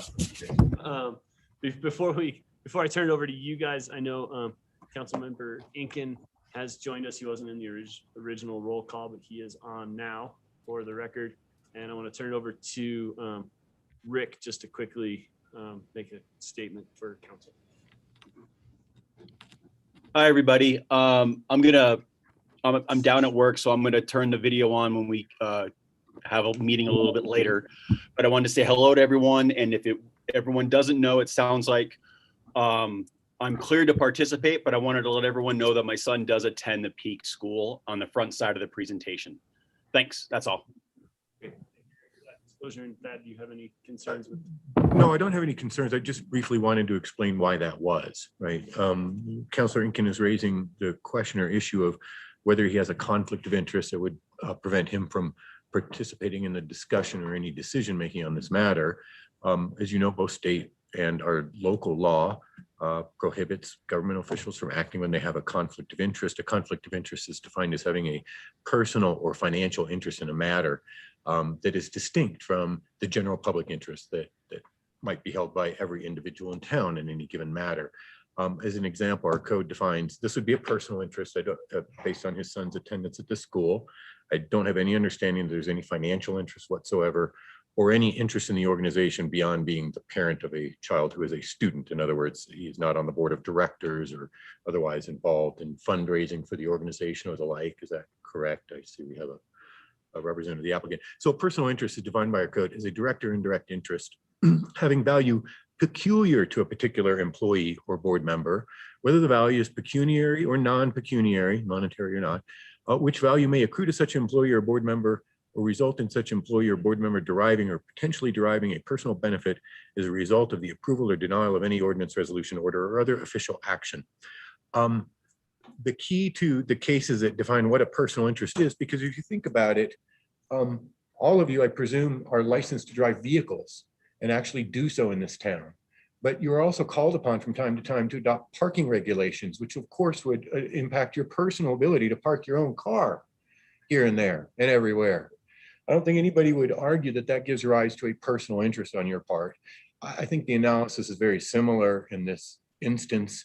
I don't know why somebody having a student at this school, why that would bear in any way on the question of whether this school should or should not be provided with an opportunity to purchase or lease town-owned property held for purposes. The other example I give is an RV owner. If you have an RV as a council member, you can consider and pass on a law that dictates where your and everyone else's RV can and cannot be parked on your private property. So again, while it's a perfectly appropriate and a good question, I don't think that this situation comes anywhere near the level of a conflict of interest under our code. Appreciate that, Thad. Sure. Thanks, Rick, for being upfront about that. And with that, welcome Travis, who's joining us online. And are you going to start us off, Travis, or where? Actually, Chris is going to start us off. I Chris, think. sorry. I'll tee it up for Travis. Thank you, Mayor. If I may start then. So first and foremost, thank you very much. Obviously, you all have a lot on your plate. So on behalf of the Peak School, we really appreciate your time, even putting us on your agenda and having this important discussion that could really be a wonderful benefit to the community as well as the Peak School, of course. Before we get started, and Travis will give the majority of this presentation, but I am going to quickly go through a few slides while Travis speaks. Some of these slides will be familiar to some of you. I will then take us through some conceptual drawings that we've had worked up since you last spoke with Travis, and then we'll turn it back to Travis to briefly go through a summary letter of what our intent is. And we'll close with that and then turn it over for questions. So first and foremost, yes, Hunter. Yep. Make sure you do a quick introduction for those who might not have Yes, seeing you up here, thank you. First and foremost, my name is Chris Guarino. I have the pleasure of serving as the owner's representative for the Peak School right now. It's been a couple of years before I stood before you all. Last time I was here, I had the honor of serving you all with association to the Big Dig project. I'm joined today by a Peak School board member, Bart McGuire, sitting here to my left, and also behind us here in the audience, Whitney Hedberg from the Summit Nordic Club, which would be a major user of the facility that we're going to be talking about today.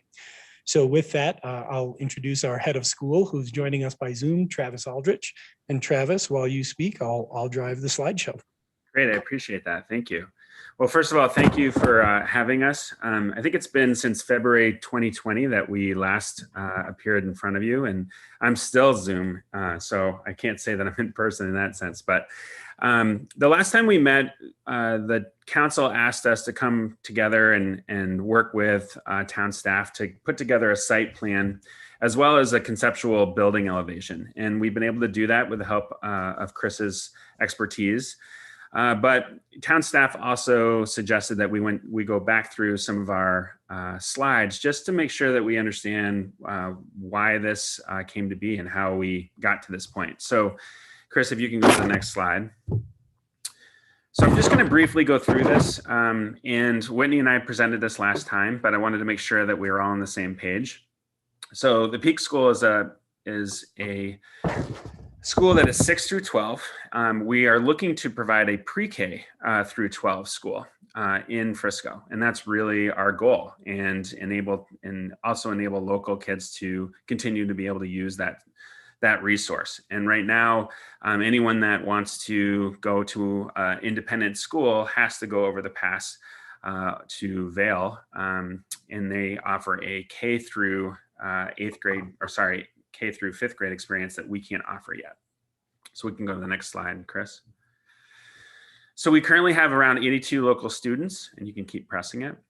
And I think one of the things we're most proud of is the fact that we have 75 students receiving assistance to the number of 595, I think is the next bullet, if you pull that up, $591,000. And I think that's an important stat for our school. I think that it shows that we really represent the community as a whole. Last time we presented, we had a lot of questions about where our students come from. And we really have students from all over the county, including outside of our county, that come to the Peak School as another option for students. We're a small school, 6-to-1 teacher to student ratio.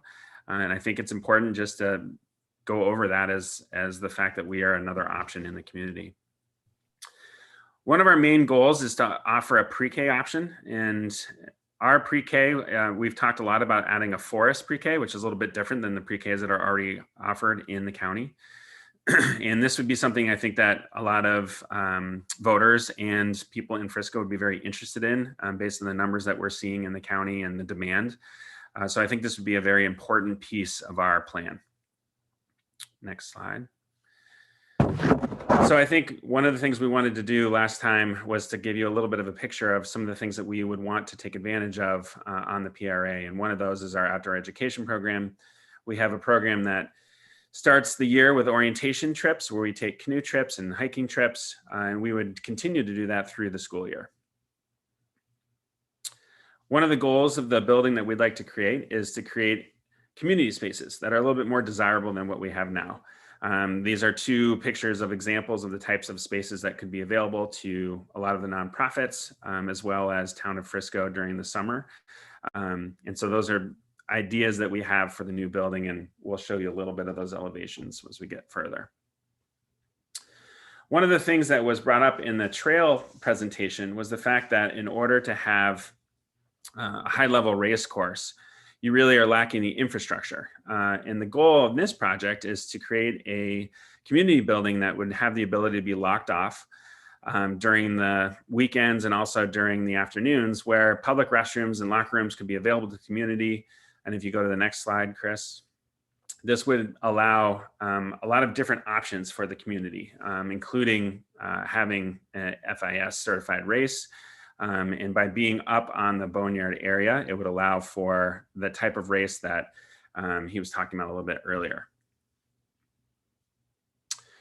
One of the things that also would happen from our moving is that our Main Street location would become available. And with all the different conversations about creating more workforce housing and potential master plan opportunities, I think that our location would be a pretty vital role in that.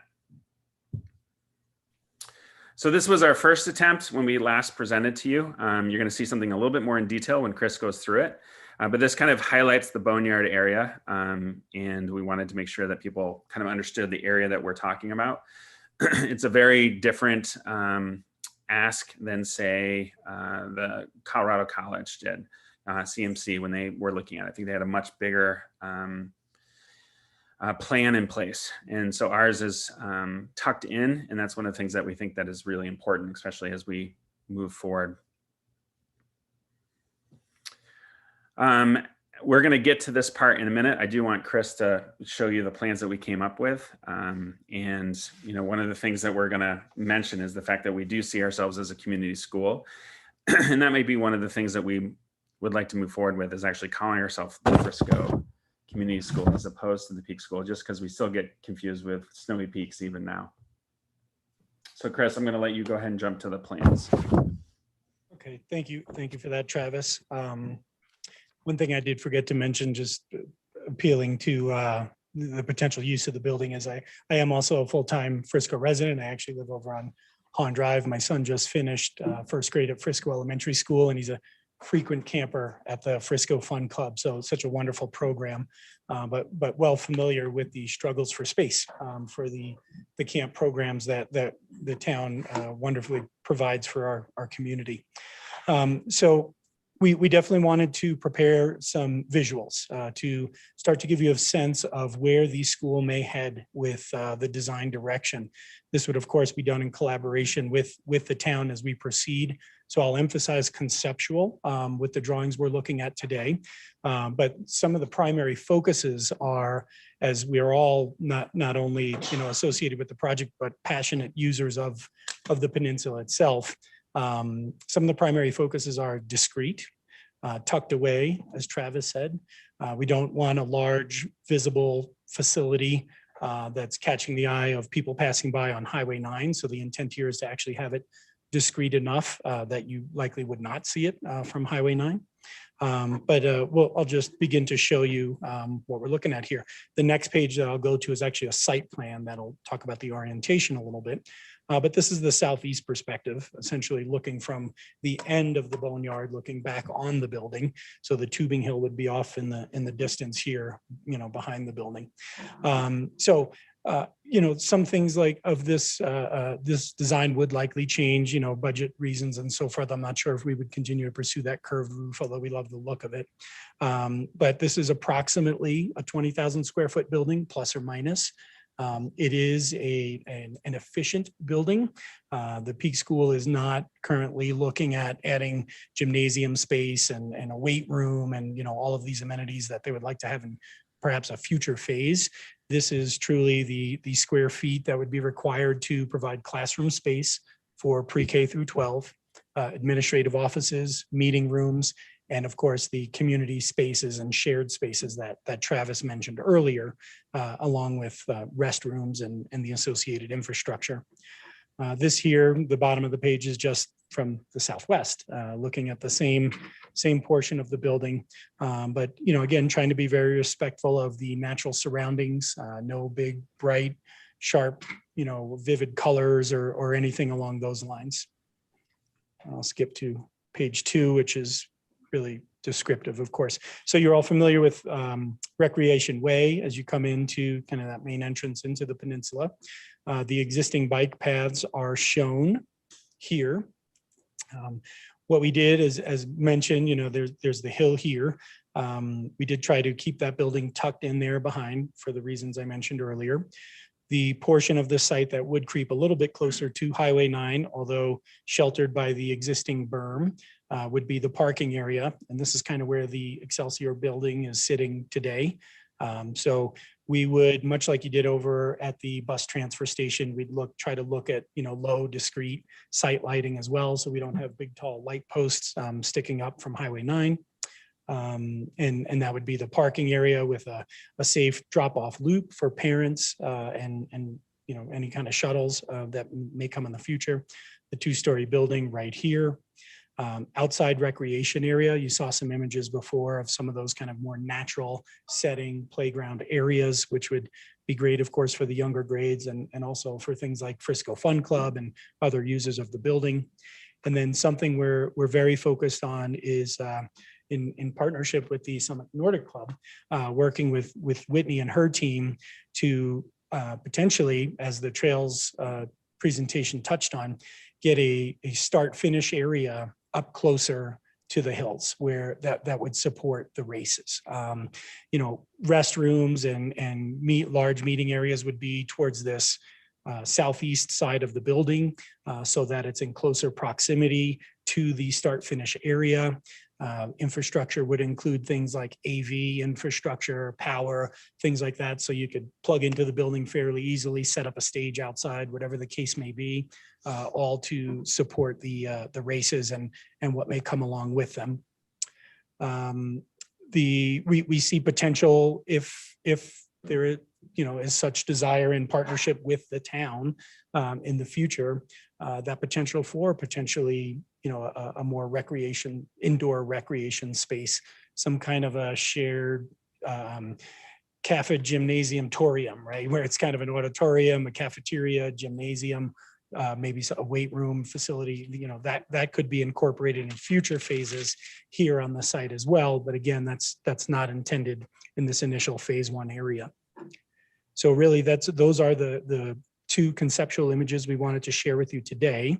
And then we do have another document that Travis would like to walk through, but I'll pause here to see if there are any questions from our council members.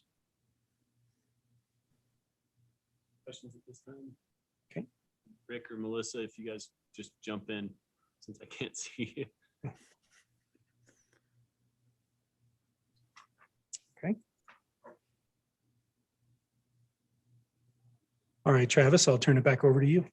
Great, thank you.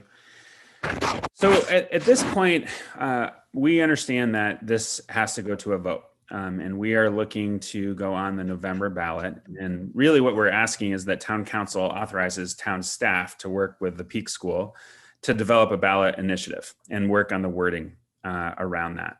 And I think one of the things that I want to make sure that we are clear on is that this building would be really built at no cost to local residents or have any tax implications. And I think that's an important thing to make sure that we talk about. And I think that's one of the things that we would want to see in the ballot initiative, because this is something that wouldn't bring any additional tax implications or cost to local residents.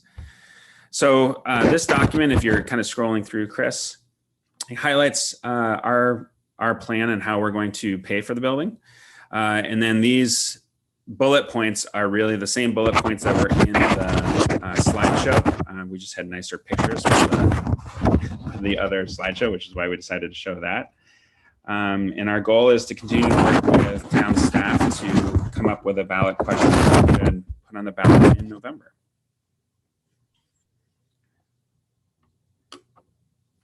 So I think the goal here is, and it's hard because I can't see you as I'm talking, but I think if we can move to question and answer, I think that would be probably most appropriate at this point.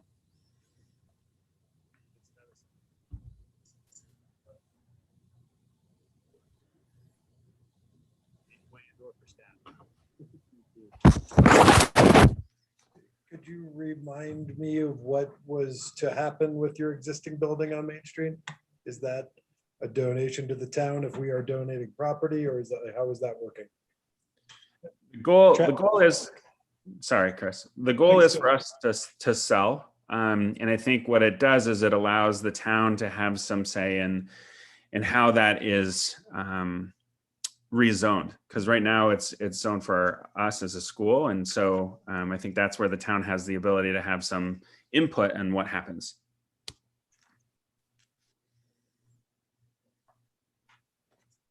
And it to be financially viable for the school, we would have to sell the building, the property there, because we have the construction costs of the building. So it would be nice to be able to donate it to the town, but we can't do that. Sure. Do you know, this is maybe, I don't know to whom. The current plan is what you showed us. There's possibly something down the road, which if things go well.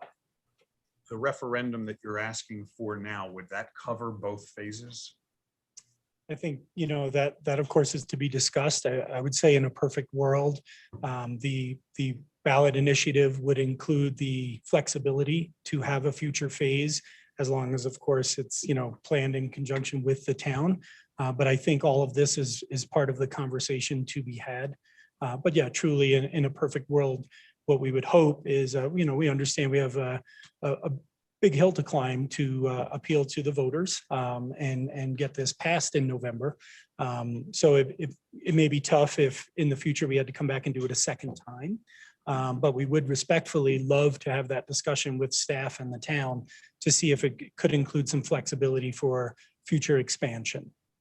Yep.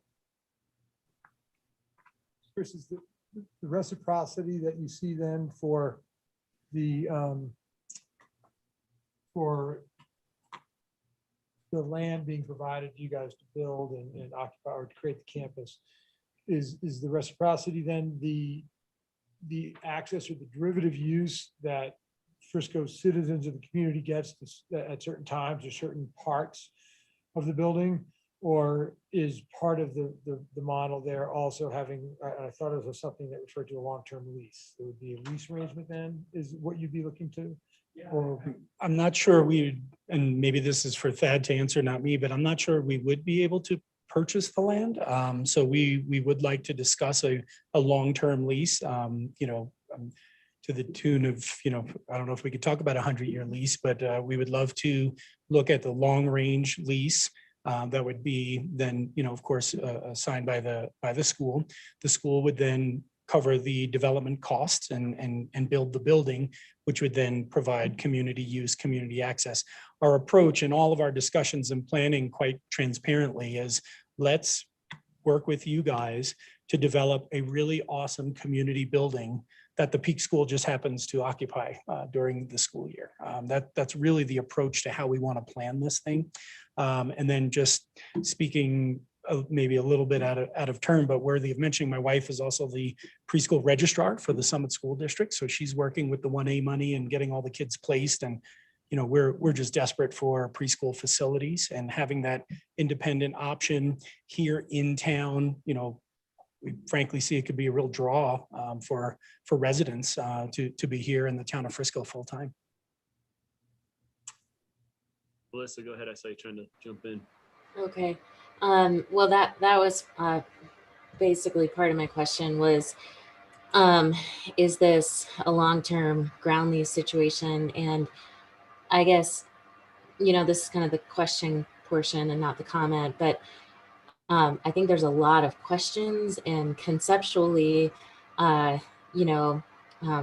obviously some great benefits to the community and whatnot, and maybe I'll save those for in a moment. But, in order to really understand this and support it, I think we need to get into the fine-grained details of, can we even do this? Is this something that, we are able to do with our land, to lease it out to a private entity, a private school, without some kind of, quid pro quo back to the town? How would that work? What kind of benefits are we getting? So all of those questions, I think, the presentation we saw kind of mirrors what we saw last year, and some really good stuff. But I think, if it is going to move forward as fast as you all definitely would like to see it, I think now, there's just a whole lot of, this would be a really, in my mind, complex and big decision from a real estate perspective for the town. So let's work out all those details, see where everything lands. I hesitate to say, yes, go for it, without kind of really understanding those in more detail. From a legal perspective, the answer to the question is the town can sell it or the town can lease it. it can do neither without approval in an election. If the decision, I think you could seek approval to do either at your discretion. I think any approval would be, that you would seek in a ballot question would be seeking permission, but not an obligation, right? You're doing an election to deal with the charter and state law issues that say thou shalt not sell park property in particular without a vote. State statute says that if you're going to sell it, you must include in the question the terms of sale. State law is also pretty strict for the applicants on election questions not containing arguments or statements designed to compel somebody to vote one way or the other. It's to be a factual recitation. So once you say, for instance, that, shall the property be leased on condition that, number one, for instance, the Peak School shall pay any and all costs of construction on the property. You don't get to later then go on and say, and not the taxpayers, by the way, right? It's not to be argumentative. It is to be a straightforward factual question that doesn't argue one way or the other for its answer. So there's a problem with some of that. The question is can we sell public property to a private school? Yeah, with the approval of the electorates, you can sell public park property to Disney if you'd like to set up a new destination park. I don't think that's what you would do, but it's certainly within your authority. The question of the compensation, let's assume a sale, for instance, right? Well, the voters will tell you whether the compensation is sufficient or not, because you'll have to list it in the event of a sale. Other than that, there is no strict law in the state that thou shalt not sell property except for a dollar amount equal or near the fair market value, right? You are a public body that has lots of considerations to take in other than what's the dollar value of my park property. You can take into consideration the welfare of your community when it comes to the education of children and the availability of such educational outlets, right? So there aren't any firm restrictions in that manner or in that matter. I would agree completely with the sentiments of Councillor Sherburne that you are asking a very complex question that seems to me to be difficult. It will be very difficult to ferret out the details, right, necessary to get the council in support of a ballot question, because the ballot question is going to be broad. Your deal is going to be detailed, right? Whether you care to go forward with an approval that the electorate has given you will be based on the details, not the approval of the ballot question, I would imagine. So my suggestion to you is until you get comfortable that you and they can get to a place of agreement post a ballot question, then you may be setting up expectations on the part of the public by running a ballot question that aren't realistic. In other words, I wouldn't go seek the approval unless you thought you had a deal you wanted to enter into. Exactly. At what point, when you're going through the timing of the ballot process, at what point can you pull it? Like if we were to walk down this path of trying to take Once that- we certify that question to the county in the early part of November, they're going to send it to the printer and it's going to appear on the ballot. So anytime before the early part of November, we would be able to say, we're not far enough along, let's put it off till April. Ed, correct me if I'm wrong. I think it's September 3rd is the it's earlier certification than that, deadline, yeah. 70 days before the election. In the staff report, there was a election calendar, which covered both the November and the April questions. And in the first question, to Thad's point and Melissa's point, the first question is this something you're interested in pursuing? Because there's a lot of work to do. And as I understand it, last March, there was some interest and then hold off on seeing how this planning process worked out, right? Diane put a lot of good information in that staff report for you. I'm going to give her credit for that. And then the plan left some options for that area. And so you have some options for the plan. Is this the right option is the first question. And then the second question is, they'd like to go to November just because it's sooner than April. But it's a lot of work to do, both in terms of a deal and the campaign part of it as well. Mhm. So we brought this to your attention in this conceptual phase for that purpose, rather than diving down a whole bunch of rabbit holes and details. Is it even the right solution? That's really what we're looking for tonight from you guys. And just so the applicant knows, to put a little gloss on that, once the council certifies the ballot question, September 3rd, the town is done under the Fair Campaign Practices Act from spending any money in support of this ballot question and engaging in any planning activities or anything else that could be argued to be in support of the ballot question or in opposition to it for that matter. So when you do buy, if this is pushed to the April election, not only is there additional time for discussion, but up until the time that the council has to certify that question, the council's free to be out and about in the public. The council's free to assign staff to do studies and provide other information to it, et cetera. So it's more than just, it's a lot of work. There's some real advantage from a legal perspective. Was that there was a real advantage in waiting? Yes, well, if you care to use some town resources in support of the ballot question. Yes. Because once you certified the question, then the Fair Campaign Practice Act says that's verboten. Public entities don't try to swing public questions. Looking at the timeframe, am I right? We would need basically to have our deal by the August 24th meeting. We would have to vote at the August 24th meeting. Actually, yeah, no, that's right. I'm just pulling the calendar. I see. As I'm reading it, we would have to vote on the August 24th meeting to certify or to, I'm using all the wrong terms, but to have the ballot and to have it go forward. We'd have to have a second reading on the 24th meeting because we don't have the first meeting in this would be a September to do it. two This would reading. be, you essentially have to have a first reading ready to go the first August meeting. And if I may, I do believe the deadline to notify the county of the intent to ask a ballot question is sooner. It's July Right, that's 23rd. July Yep, so 23rd. we would have to inform them and then, hopefully get your 2 readings by the August 24th last council meeting. And then the certification would hopefully occur on September 3rd. The Peak School is teed up and ready to engage a campaign consultant and start incurring lots of additional expenses. We really were hoping for a positive outcome to tonight to really dictate what we do next, before we invest further, hoping for the support from the council to ask the question. Again, and I'll back off after, but I mean, if we think that we can get it done in time and whether we support, whether we're sitting here saying, I'm sorry, we're going to support this. I'm supportive of the ballot initiative as a step 1 for sure.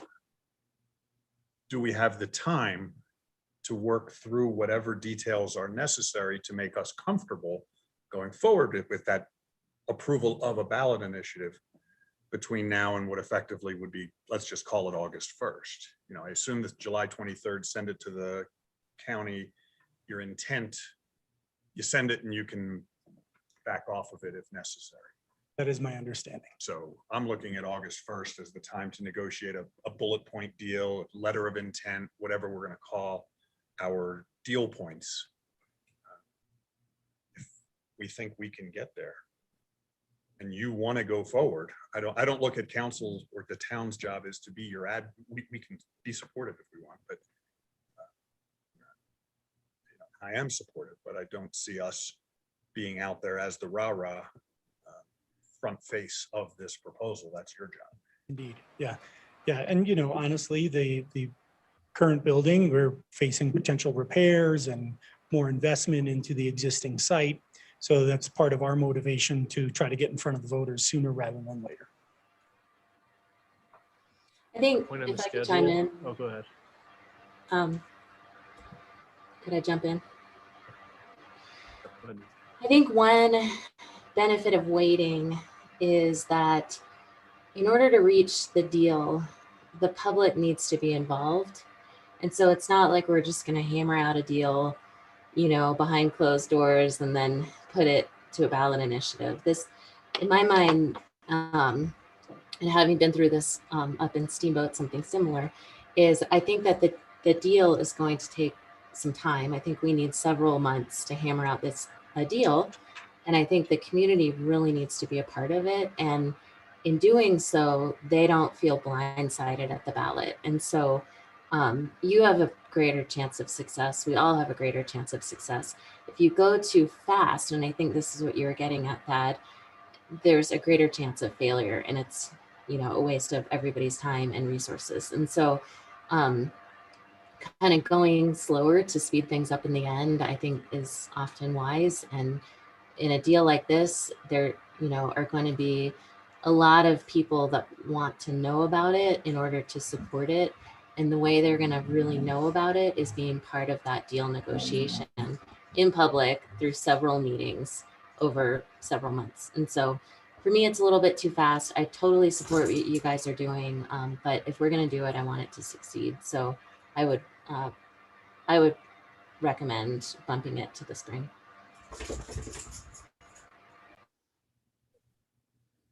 Yeah, I was just going to point out on the schedule piece, you've seen the APC, the agenda planning calendar. You do have a lot on your calendar for July already. I just wanted to make sure you're aware of that. To your point there, Melissa, if you want public meetings, I don't know that you can get there by that 1st of August, realistically.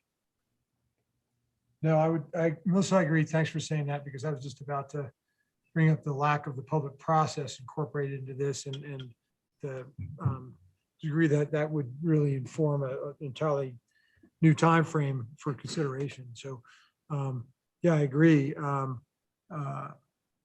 For that reason and so many others, to if we're going to move forward, if this is the thing that we get consensus on in terms of taking the next bold step forward on this, that I think anything sooner than that April election, in which case you'd be handing something over to a new council, it should be interesting to have that land in their lap.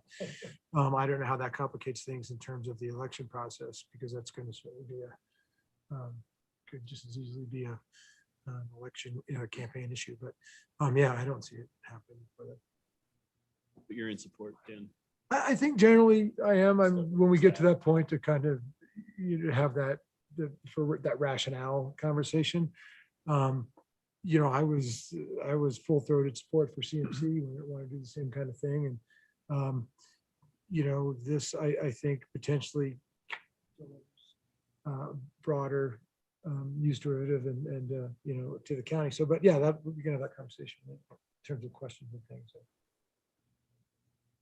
I just had a quick one on the timing issue. And that was to say that this initial question in terms of the deal that may be negotiated, this initial question of sale versus lease of the property is probably going to be critically important, not just for these two, but for your financiers. And I don't know how much discussion you've had with the bank about what their willingness and interest and cost of financing will be in a long-term ground lease scenario versus an ownership scenario.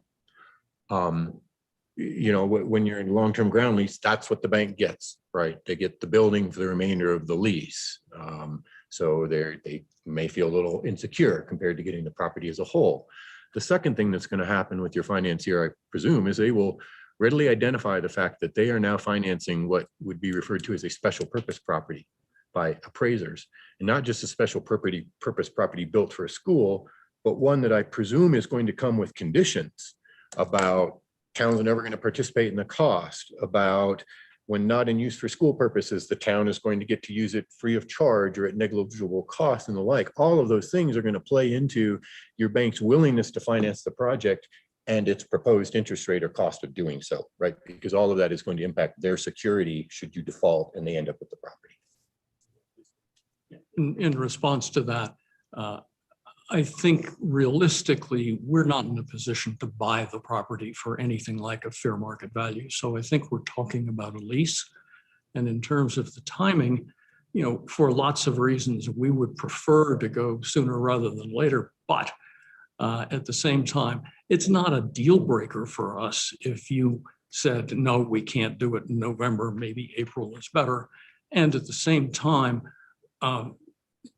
I spent a number of years on a public school board, and our budgets had to go to votes of the town every year. So I know how difficult that can be. And we certainly don't want to rush things in a way that would jeopardize the ability to go forward. You don't want to waste your time and money. We don't want to waste our time and money on a failed project. But but you're not talking about paying fair market value for a lease any more than you're talking about paying fair market value for a sale, are you? I think that's whatever we're going to talk about. I don't know what Okay. fair market. I guess my point is, We your have, bank will care. the bank will care. And we have had conversations with various banks. But in terms of fair market value, you're above my grade level there. That's not what I'm suggesting at all. I'm just saying the terms of this deal will have very real, direct and potentially costly impact on your financing. So it's just another reason to get the deal in front of the question, in front of the financing. I think I'm hearing council support for go ahead to work with staff, but the November ballot being way too soon. Is there, I just to be sure before we say it, have you guys done a timeline where, I agree with you, Hunter, that I think we're in agreement that we want to move forward with the process. Would it be worth at least having a meeting between the school and staff to map out a time frame and either present back to us that we can have the public outreach and do this, or that conversation may reach the result of, Melissa, you're right, that's too fast. But I think it's worth at least having the quick meeting to map out a timeline before because I don't think we have the knowledge to be able to tell you November's too fast. I would rather staff and you come to that conclusion based on a conversation at a higher detail, and then we go forward. And I think you're going to come to the result of April's the right time. Yeah, I don't want to dictate that to you. No, I think that's very, very fair points. And I will. because With all due respect, I mean, should I just Yeah. list off the agenda items? I mean, it's too soon. And I think given, when we talk about November seems really far out there, but the fact that we have to back this up with a time frame and to come up with a deal by potentially, a second reading August 21st, I mean, that's just, it's way too fast. Do you guys agree? I think you're all making very fair points. I totally respect where you're coming from. I think to Bart's point, waiting to the spring certainly isn't a deal breaker from our perspective. I think what we eagerly hope for tonight is to hear the support to work with staff, to authorize staff to have these conversations with us so that we could really dig into the details sooner rather than later. And it may very well be, quite clear at the end of the day that April's the right timeline. And I think that absolutely still works for us. At the end of the day, the Peak School doesn't want to leave Frisco, right? That's the bottom line. Peak School doesn't want to leave Frisco.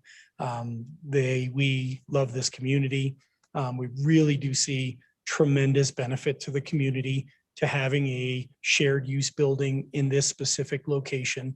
And I think we're willing to do what it takes so that our council, our mayor, and your staff are all comfortable with moving forward. So I'm in no position to, contest what you're saying here tonight.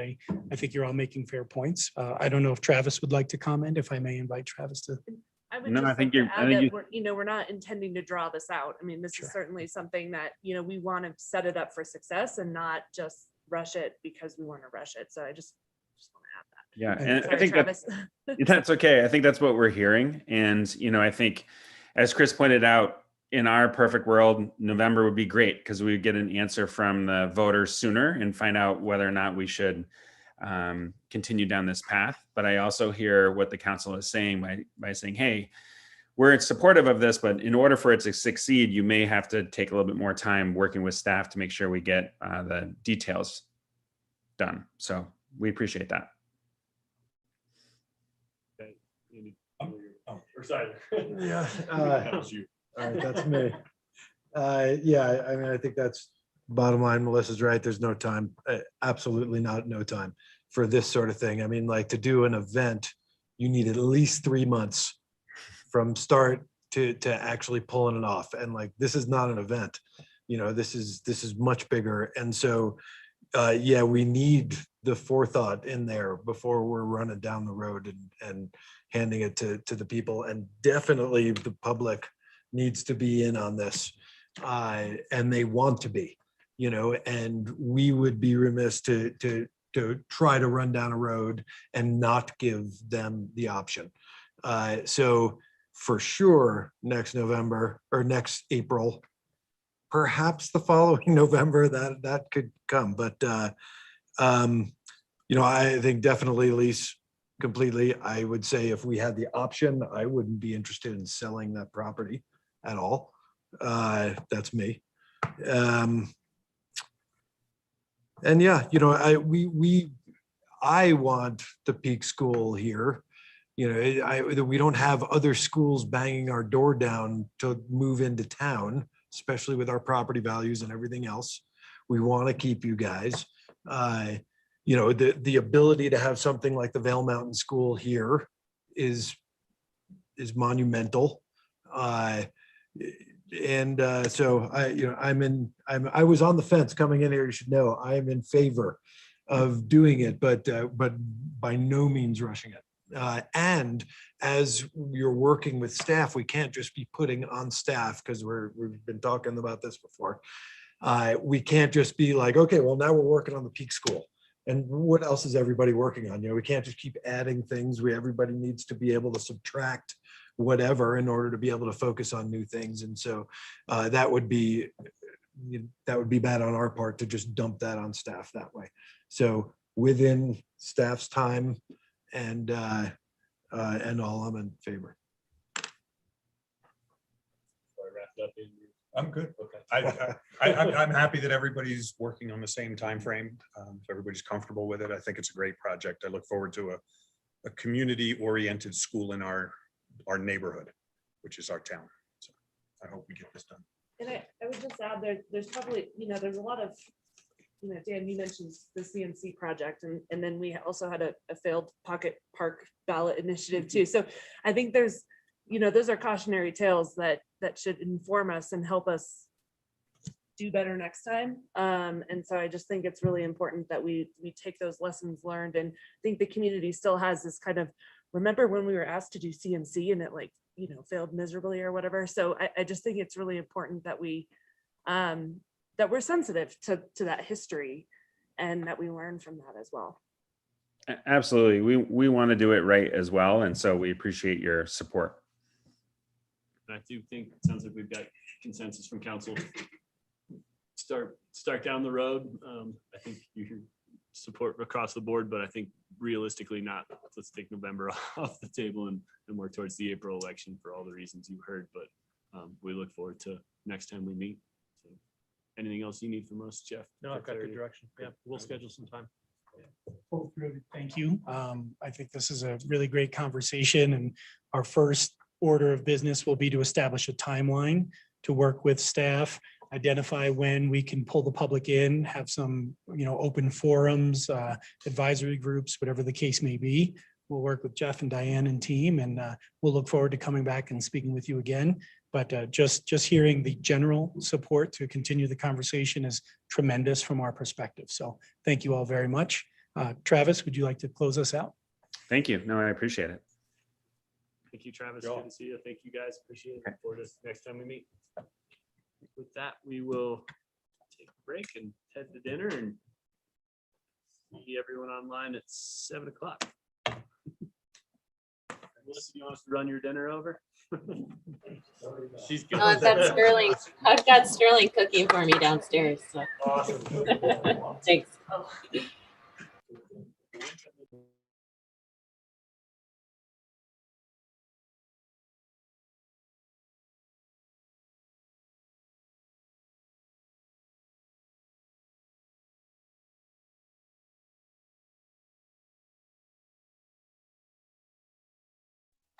I saw you waving. Hi.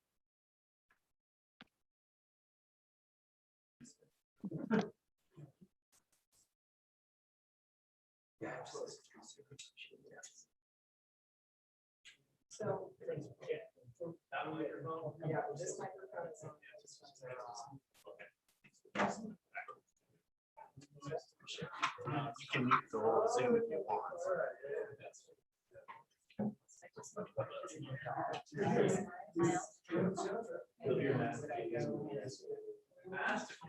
I think you're.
Bacon up the sea.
Yeah, that was that vehicle.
Think about what he's done.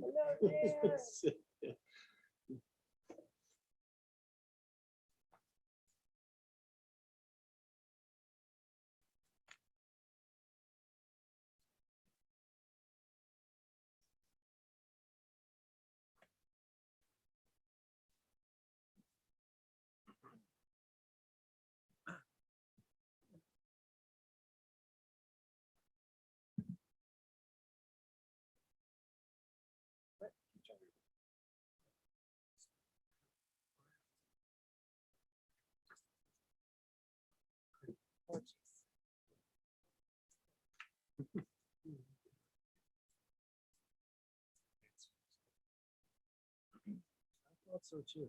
I thought too, I think so. Yeah. He's listening. George was a little He's hidden. listening into prep her when we're starting to get close to noon. I did tell Nancy and Mindy that I would text them when it was Oh, time. Perfect. Thank you. Never mind. We're Somebody off more the hook. responsible. Yep. is gonna do it. I told her I'd try as well, but I was like, Jesse. All right, I see that it is 7 o'clock. Like to continue this evening's meeting and open it up for mayor and council comments. I'll go. Yeah, that'd be great. Thank you to staff for standing up the promenade. It looks amazing. It looks amazing. Very excited about that. It's been a little windy and rainy, strangely, to kick it off, but it looks great. I know there's a lot of work that went into it, a lot of thought to try and make it more cohesive, and I think it's really gonna shine. And my understanding is Thursday the mural painting begins. Is that right? Friday night. Friday? Okay, Friday so we'll have night, some new Saturday and artwork Sunday. down there soon too. Awesome. And then I also wanted to just, sorry, this might be a little bit longer than just a brief comment, but in 2019, some of us had the opportunity to go to Park City to a climate conference called Mountain Towns 2030. And the purpose behind that conference was for mountain towns like ours to commit to net zero and to lessening our climate impact. And one of the outcomes of that conference was bringing the summit to Summit County in the following year. So we had kicked off a big planning process, and then COVID hit. So Park City has reached back out to the project hosts, who happen to be Breckenridge, but Summit County and Town of Frisco and Dillon and Silverthorne all were going to participate in this summit. And so they're looking to host this again May of 2022. It will be a pared down version of what was proposed in 2020. But they are looking for Town of Frisco support in terms of local logistics and potentially a little bit of staff help. So I just wanted to throw that out there, that it's being resurrected. And Hunter, if you wanted to share some of your experience from that, that would be great. But certainly looking for potential support to bring that back to Summit County in 2022. Thanks, Jesse. Yeah, and I'd say it was a phenomenal experience. I think it helped us with our getting a environmental coordinator position at the town, and just expanding out to seeing that many other towns and what they're doing. And Park City is at the forefront of a lot of things. So it was learned a lot, and to host it here brings a lot of energy and a lot of the right people in the sustainability movement. So I'm in full support. And then the culmination, if we do it, I don't know what the plan would be in a scaled down version, but the keynote speech is open to the public, and it was a great way to really bring the public in to see what we're all doing, but in an engaging way. It was Jane Goodall that we got to listen to at that time. So hopefully that's part of it, but it continues to keep us accountable to what we've said, and also that to the citizens and people who visit here, that we do put climate action as a priority in what we do. So that helps us be innovative and know what's going on. So we bring that back for discussion. But and I just also reiterate what Jesse said on the promenade. I think Public Works, and all too often people just see them as snowplow drivers and heavy equipment operators, but they're designers and artists as well, because Main Street is spectacular, and to the rest of staff that help them, bravo, it looks phenomenal. And I'm excited for the rest of summer and having that out there. So any other council comments? Seeing none, staff updates, Jeff. I don't think we have any, do we? Anyone? Nope. All right. Sounds good. Other than the reports in the packet. The county's resolution was also placed in the packet, FYI. Did everyone see the county's resolution? Housing? We can discuss all that. Okay. Then I'd like to open it up to public comment. Anyone wishing to make a public comment, you may do so now. Please, anything that is not on this evening's agenda, be topic specific. Limit your comments no longer than 3 minutes. If you are not in person and you are online, please raise your hand and we will call on you. But I see Hayes is here. Welcome, Hayes. Thanks. Hello, my name is James Hayes Walsh. I go by Hayes. I'm a resident at 223 Creekside Drive. I speak as a private citizen solely for myself. Regarding the execution of the promenade, when 85% of the residents want something, it's council's job to implement and execute. People overwhelmingly wanted the promenade to return only in better form and heightened aesthetics. Instead of taking the directive from the people, y'all argued over the merits of their will and ultimately delivered a product below the expectations of the community. You killed the festive vibe and spirit by prohibiting live music. You failed to create a clear bike lane, literally the #1 piece of feedback. You failed to promote, advertise, or install any signage that identifies the promenade to visitors and what it is. You failed to make clear entry and exit ways and have no signage directing pedestrian traffic. All this is true, and still it's obvious this is how the town should be constructed during the summertime. The promenade makes our downtown safe for residents and tourists to recreate when the town is at max capacity. Secondly, regarding my petition for ordinance that prioritizes locals for single-family home rentals, I am going to collect 393 signatures, and council is going to be confronted with ratifying this ordinance. If council acted in good sense, they would implement the ordinance on their own without direct initiative. The cities of New York and the city of New Orleans both have a similar regulation in place. Just this week, city of Denver started enforcing a substantially more aggressive restriction. City of Denver only allows short-term rentals if a property is the owner's primary residence, and this extends to all real estate, including condos and townhomes. Now, there are two major groups this ordinance will directly impact: homeowners who are residents and homeowners who are not residents. Let's focus on homeowners who are residents since they are your constituents. Feedback from these homeowners has shown a trend. There's a fairly even divide in support and opposition of my ordinance, with the same reason consistently offered for each position. The resident homeowners who support this ordinance do so because they have no intent to ever move out of Frisco, and short-term rental overload is diminishing their quality of life. Nobody that owns and lives in their home is happy to be surrounded by short-term rentals and devoid of neighborhood community. The resident homeowners who do not support this ordinance often own multiple properties. Initially, I thought their opposition was because they make money doing short-term rental, but most of the people said the money's barely worth the effort, and if you use a management company, there's none left over. Their reason for not supporting was that they believe it will decrease their home value. It will decrease the value of their home or homes. They all stated that their intent is to cash out in a high market and fear the regulation will result in a lesser financial gain. So we have residents who live here and they believe short-term rentals are ruining their quality of life. And you have residents planning to leave the community after they cash out. Which side is council going to be on? The side of people who want to maintain a reasonable quality of life, or the side of people who want to maximize the sale price of their home as they make their exit for a new town? Council has a chance to make a statement by supporting this ordinance, an opportunity to take action for people who live full-time in this community to show that our town has values beyond mainstream American greed. Thank you, Hayes. Appreciate that. And as you heard, we're still finalizing some of the setup for the promenade, and I hope the signage is up soon and we will look into that. I appreciate your public comment. Anyone else wishing to make a public comment this evening? Please. I'll be the other side of the argument for short-term rentals. My name is John Forrest.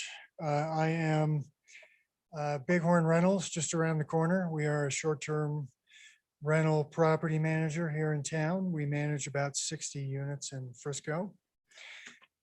So mainly, I just wanted to come tonight and talk about the the future discussions you guys are going to have on affordable housing.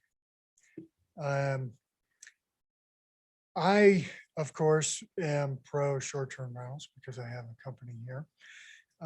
And I want to talk about the need for balance in the community and the need to look at the big picture when you're discussing affordable housing in the coming weeks and months.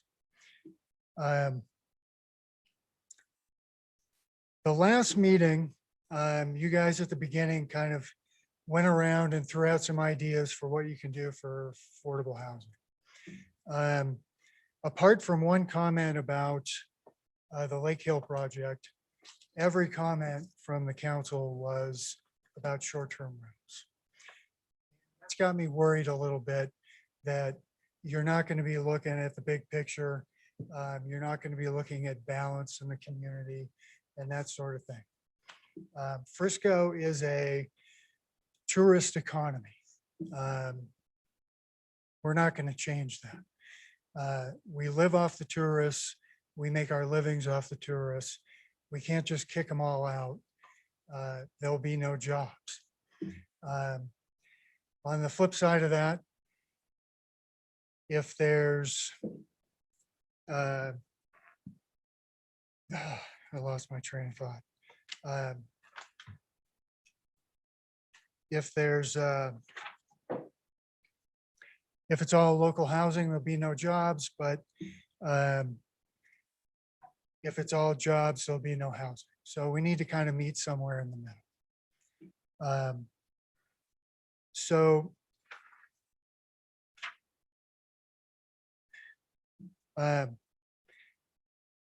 you know, I'd just like to point out, I guess, that in these coming discussions, you should be talking about a balance in the community, not just restricting short-term rentals further, and not just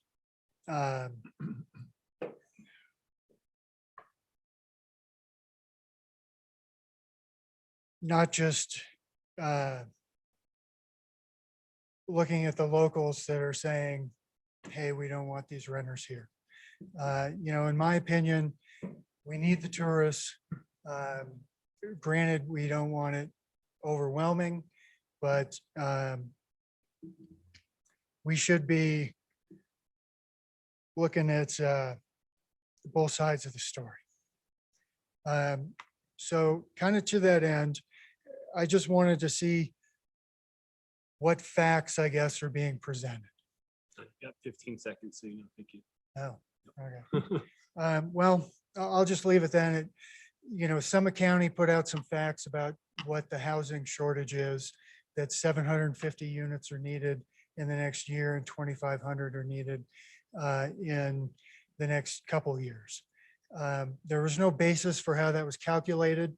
There was no talk last meeting about how many units are short, how many units are needed, whether that be now, whether that be 5 years from now, 10 years from now.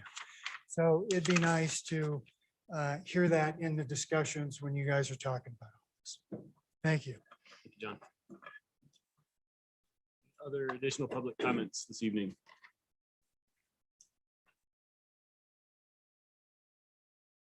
Seeing no additional, there's none online. Thank you. Seeing no additional public comment, I will close public comment and on to the consent agenda.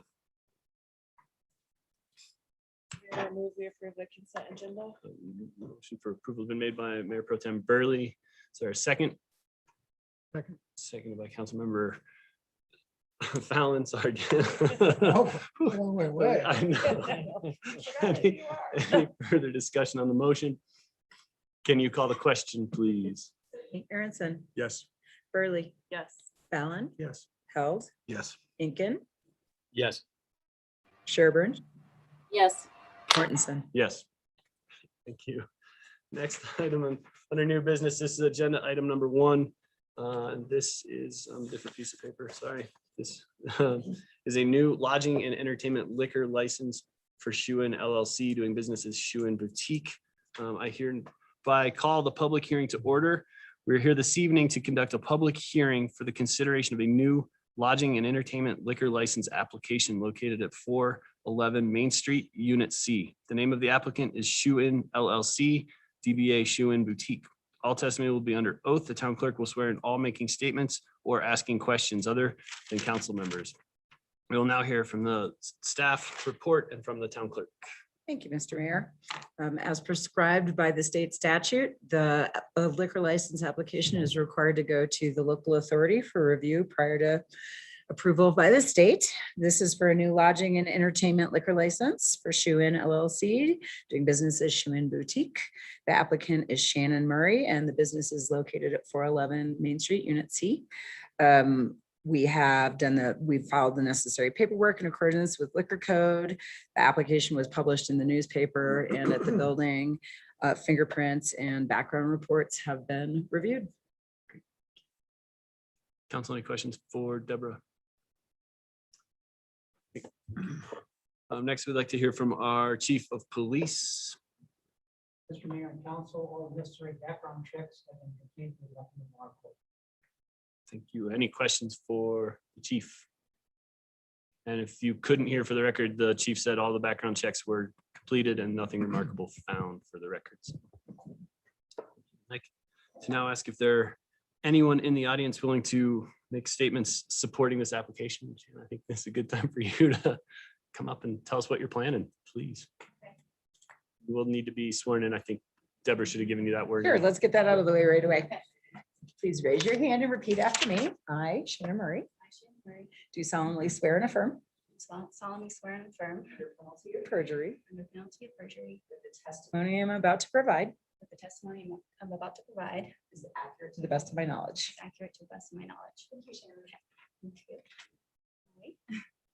So we are just looking to enhance the business we already have by adding a slushy bar, which is something unique to Frisco. No one else does anything like that.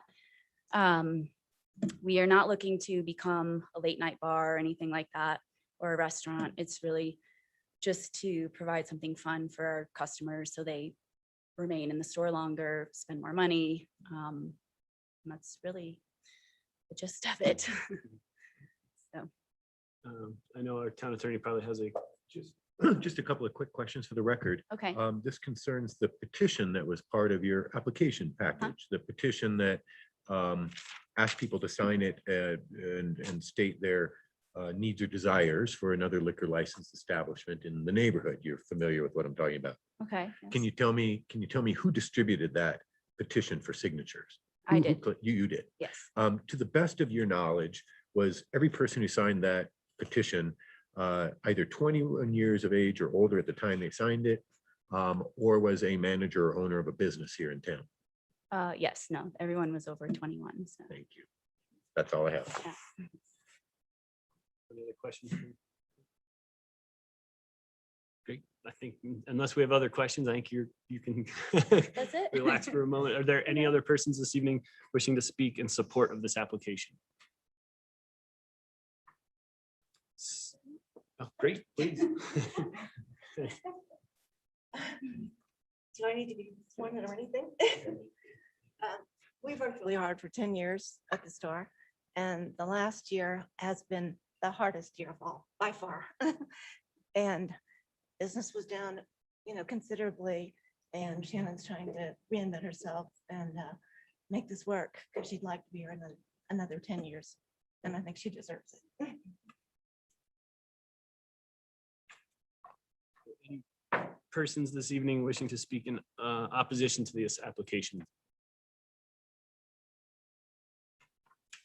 Anyone online? Deborah, I can't see. I assume those participants online are Just do one double check, other than please. council staff. Yep, Okay, there's great. nobody with raised hands. Seeing none, I'll move on and I will close the public hearing at this time and pass it back to council and perhaps a motion. If there's no council discussion. No council discussion, is there Okay. perhaps a motion? Mr. Mayor, I move that that we approve the issuance of a lodging and entertainment liquor license for Shoe In LLC DBA, Shoe In Boutique located at 411 Main Street, Unit C, on the basis of the following findings, that the authority, one, has reviewed the neighborhood under consideration and finds it to be the town of Frisco as a whole. Two, has considered the desires of the inhabitants of the neighborhood and finds that the inhabitants desire an additional establishment that serves liquor.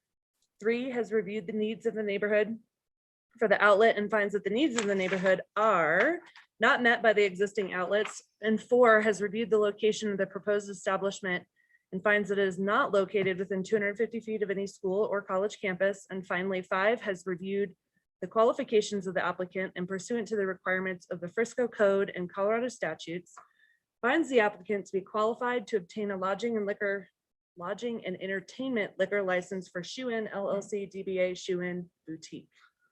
Motion for approval has been submitted by Mayor Pro Tem Burley. Is there a second? Second. Seconded by Councilmember Held. Is there further discussion on the motion? Can you call the question, please? Early, Yes. Fallon, Yes. Held, Yes. Incan, Yes. Sherburne, Yes. Mortensen, Yes. Aronson. Yes. Thank you. Congratulations. We look forward to coming down and seeing, having a slushie.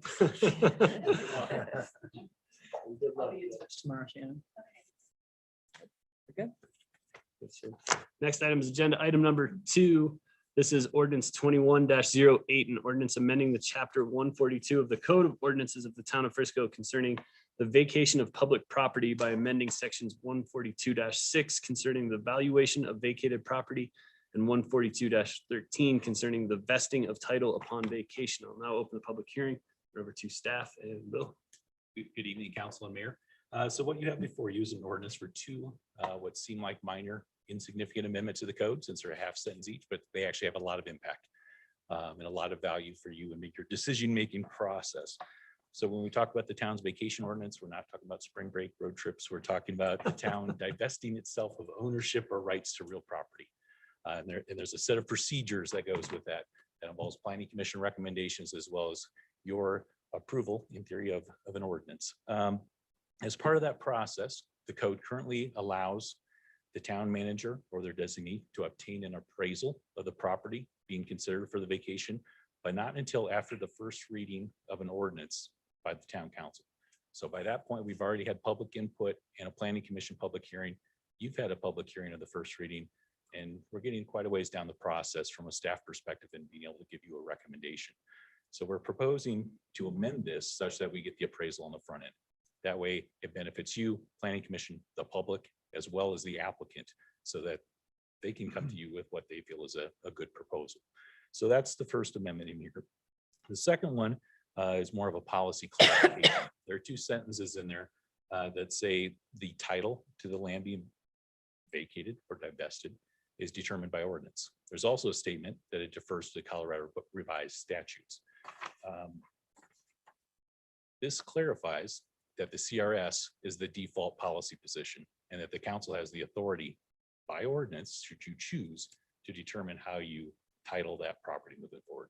So it's a cleanup, but it's a clarification and a very important clarification when you review a vacation ordinance. And it clarifies the full role of your authority in that decision-making process. So staff believe this does align with our strategic plan. We recommend approval. Any specific questions at this time for staff?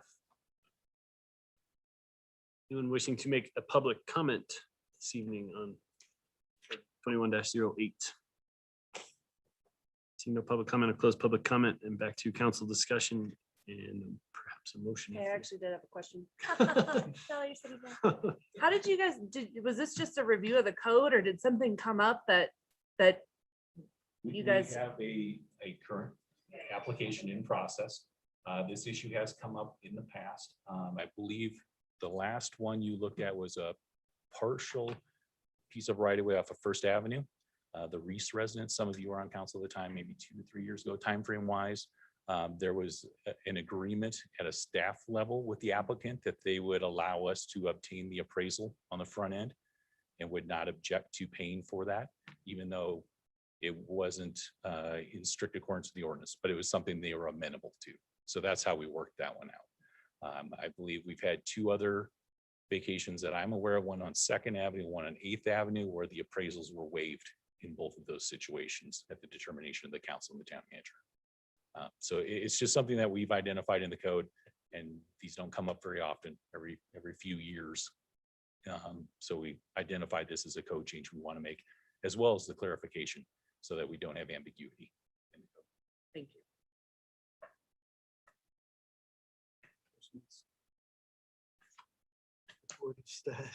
Staff and Bill here. Perhaps a motion. Mr. Mayor, I thought you were gonna do it. Mr. Mayor, I move that we approve agenda item number 2, ordinance 21-08. Move to approve by Pro Tem Burley. Is there a second? Second by Councilmember Aronson. Is there any further discussion on the motion? Would you call the question, please? Like Fallon, Yes. Held, Yes. Incan, Yes. Sherburne, Yes. Yes. Aronson, Yes. Burley. Yes. Thank you. Thank you. Next item is agenda item number 3. This is emergency ordinance 21-09. An emergency ordinance amending chapter 127 of the Code of Ordinances of the Town of Frisco concerning offenses by repealing and reenacting section 127-11 concerning open fires and fireworks to align with the provisions of the town's staged open fire and fireworks bans with the provisions of staged open fire and fireworks bans that may be established within Summit County from time to time, declaring emergency and providing for the immediate effective date of this ordinance. Excuse me, that was tongue twister. I'll now open up the public hearing and turn it over to staff and Jeff. You can tell by the language on the agenda that that's going to handle this. There is, the second thing I would mention is that included in this packet item is an IGA. Unfortunately, we didn't get the title of the IGA in the agenda title. So I would first request either an addition to the motion that would approve the IGA that is associated with the fire restrictions, or we can take it up as a separate matter immediately afterwards, but it is in the packet and we do need to have a separate motion or a combined motion for the IGA as well as the emergency ordinance. First thing I'll tell you on the emergency ordinance is that because it is emergency ordinance and effective immediately, it will require 5 affirmative votes of the 7 of you to be adopted tonight. So the procedural matters. The second thing I'll tell you is that there is currently in place an IGA between Frisco and the several other towns in Summit County and the County of Summit concerning the adoption from time to time of stage 1 and stage 2 fire bans. The whole thing was done back in 19. It looked almost exactly like this current IGA and like the current substantive restrictions, with several minor substantive differences that have been pointed out in Mr. Durbin's staff memo. Those changes are limited as best I could tell, because what they really did, I took our existing code, I took Exhibit B to the IGA, what they are going to or have adopted as their new regulations. And I just read them for substance. The terminology has changed a little, but the substance has, and the ordering has changed dramatically. The substance hasn't changed very much at all. And it is limited, I believe, to a new requirement that in order to have an open fire during the stage 1 ban, not only must it meet all of the requirements for an open fire, barren area, so many feet from vegetation, a screened pit or chimenea or the like, not only must you do that, but now you must also have a permit from local fire protection district, which I kind of doubt you're going to get. But you can try, but I don't think they're going to be real inclined to hand them out while stage 1 fire bans are on. Maybe I'm wrong. At any rate, that is an addition. Previously, you could have those open fires under those very regulated conditions. Now, you got to have a permit as well. The other change is that when you are using a chainsaw, not only must you have a charged fire extinguisher at hand, but your saw must have a ASME certified spark arrestor. I'm pretty sure my grandpa couldn't buy a chainsaw without an ASME certified spark arrestor, but that's neither here nor there. And a round bladed shovel of not less than 35 inches in length. So there's a substantive difference. And I'm sorry, can you remind me of the third one? Do you recall? I didn't print that report off. I will, hold on. There's a third There was one. a change It is in- equally earth shattering in its effect. Give me just a second. I'll tell you what it is. The third change. Not the sale. Oh, of- yes. Sale of firewood. Yeah, there used to be a prohibition during, well, stage 2 was on of the sale of firewood and charcoal. That's now been removed. I have a feeling the thought on the county of that one, if there was a whole lot put into it, was that even during stage 1 fire bans, on a cool evening in June, July, August, or September, you can still burn a fire in your chimney, in your fireplace, in your short-term rental. So I suspect that was the compromise. We're not going to make you stop selling it because it actually can be used legally. So those are the changes. This would, we currently have the stage 1 and stage 2 provisions in place in our code. It is completely up to the town. The town has agreed that it will consider what the county has done when it does it from time to time, and will consider doing the same thing. But the reality of it is, we can go before the county, we can not go with the county at all, we can go after the county at some point. The town council and the town itself, through the manager, still retains its authority and discretion to whether the ban is on and what stage we're in. With that, I'm happy to take questions. Questions with that? All right. Anyone wishing to make a public comment? Seeing no public comment, I'll close public comment and back to council discussion. And I appreciate that, Thad, for the update and reading through it and making sure where it's taking us, and because you understand some of the legal parlance better than me. I just want to say personally, we worked hard to get the ban of sale of firewood and charcoal during stage 2 put in place in the last IGA, and I'm very disappointed that we've taken that out. I think it puts us at risk. I think it sends a huge mixed message to those visiting our communities who don't necessarily understand what we're up against in the fire threat to our well-being, and to have stacks of firewood outside of Walmart and gas stations as they're rolling into town, but no legal place to burn it except inside is to me, I think it's a huge step back, and I'm very disappointed that it's back in the agreement. But there's enough other things that outweigh that loss to me that I'm in support, but I feel let down by the county for going that route. It just puts us in a bad position personally. I agree. No, I was gonna- The only, I mean, I agree 100% that the more we can message consistently, the better. And this is an inconsistent message unless there's some way that we can regulate our stores, that if you're going to sell flammable anything, that there has to be signage Right. indicating that it's not legal to utilize those products in our community at this time, because starting Friday, if we're going under stage 2, and all that stuff is not allowed unless it's in no, your you could- chimney in your home. Right. Council could certainly graft that requirement onto the allowance. It's, the IGA is that we will consider regulations identical to what the county has done, not that we will adopt them.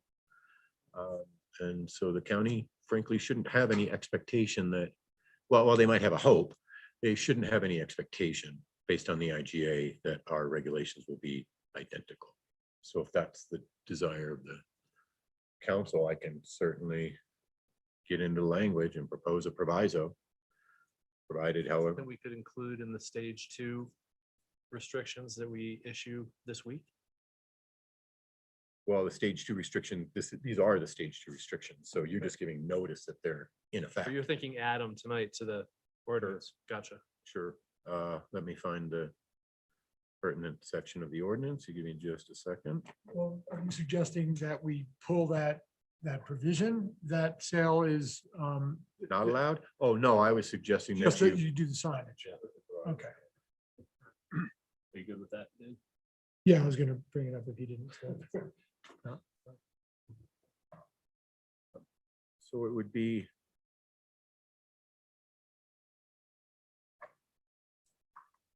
in stage 2, I would add a section. I'm going to have to do this kind of on the fly.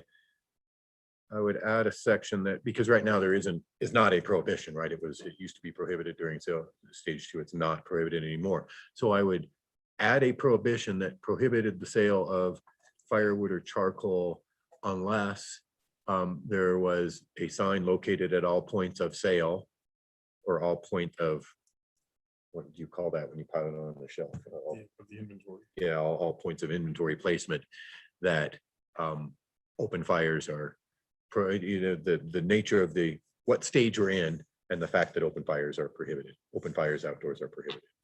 What's the enforcement piece of that look like? Community service officer probably, Where's your sign? yeah, if they're doing rounds or if there's a complaint.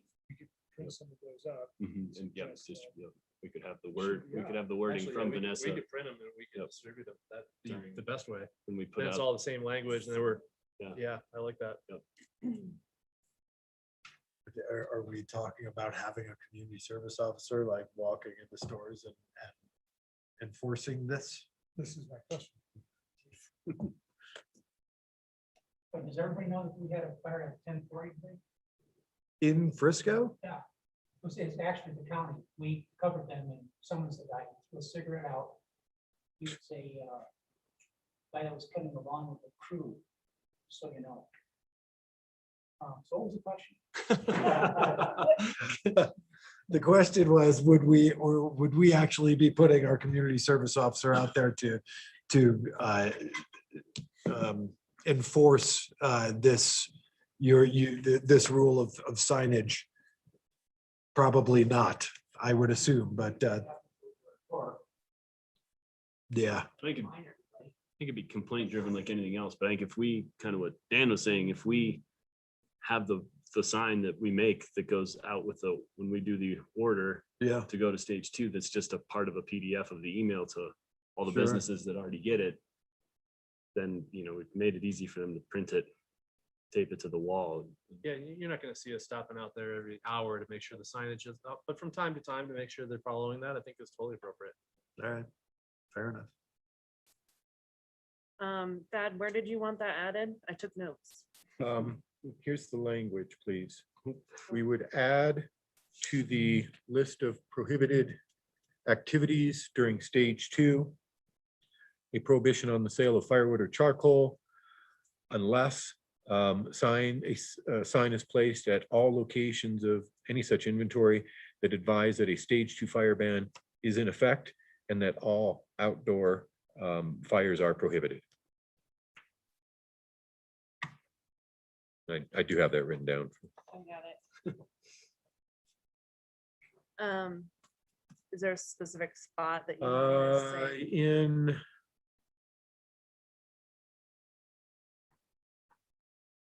would be in subsection D of section 127-11. So add a prohibition to 127-11 subsection D. Want to check in with Melissa and Rick to see if you guys had any comments. I wasn't looking at my screen for a little bit there, or concerns. I'm good, thank you. Thanks, Melissa. Rick? I'm just no comments yet. I'm just going through it a little bit closer. I'm just listening. Okay, thank you. I just want to make sure you guys had your chance. There's no further discussion. We're gonna look to Jesse Uh-oh. for- You took- Stand by. I did, but now I got 2 dueling paperworks there. Okay, the first thing I'm gonna do is to consider the IGA and the emergency ordinance together. Okay. Okay, all right, so that's point number 1. Mr. Mayor, I move that we consider adoption of the IGA along with emergency ordinance 21-09. And to that ordinance, add to subsection D of section 127-11, the list of prohibited activities during stage 2, a prohibition for the sale of firewood or charcoal unless there's a sign at all points of inventory that advises there is a stage 2 fire ban in effect and that all outdoor fires are prohibited. Motion for approval has been made by Pro Tem Burley. Is there a second? second by Councilmember Allen. Is any further discussion? Call the question, please. Certainly. Incan, Yes. Melissa, you're muted. Yes. Yes. Aronson, Yes. Burley, Yes. Fallon, Yes. Kelly. Yes. Thank you.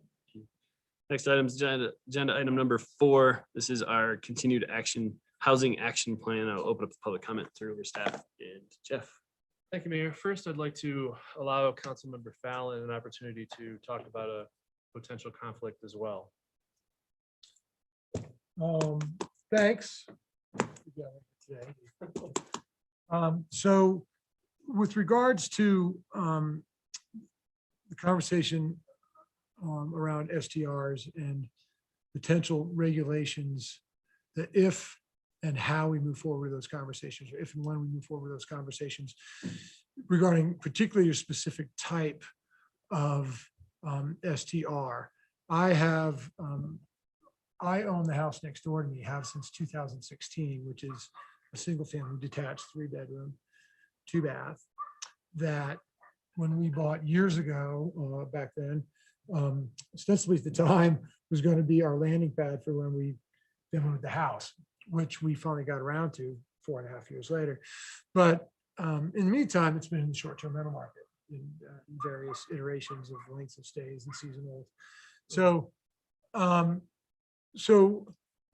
this really has come up in my mind. I've been conflicted specifically with regards to comments made by Hayes in the audience and the potential for that particular piece of policy moving forward. And, I met with Jeff and Thad earlier today and really kind of went around on this in terms of being someone who has been in the short-term rental business. To be clear, I'm not right now, I'm living in it. And it's not clear 6 or 8 months, 12, pick one, when we're finally out of there and into our new home, how we're going to dispose of that. We don't know if it's going to be long-term, short-term, but there are some ongoing conversations, Housing Helps 2.0, Housing Helps 3.0, more particularly the potential for dealing with a referendum that has to do with regulating that very particular type of building. So while I feel very strongly that as somebody who's been in the short-term rental business, I can represent my experience in that with not just with that particular typology, but in general across, I can apply my experience across that broader spectrum of short-term rentals and offer that experience constructively in a conversation. It's something that's maybe more holistic, more broad.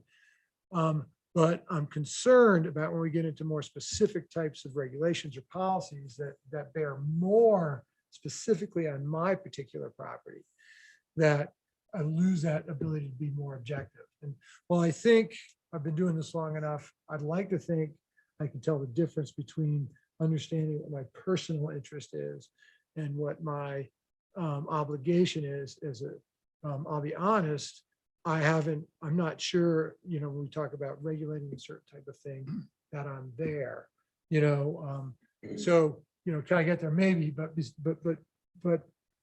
an associated point is that, this really isn't just about legally what I'm bound to do. I think this is going to be I think a very politically charged conversation when that comes out. Don't know where that's going to land. And I wouldn't want to expend any capital of any sort, kind of pushing back against the perception or the appearance that, I'm complicit in whatever policy that rolls out, especially with regards to that, or my advocacy is tainted in whatever way. So I want to put it out to let this is something that we've talked about. Again, just like I would feel comfortable owning a restaurant, speaking about Main Street, what may or may not affect if it's a promenade or something like that.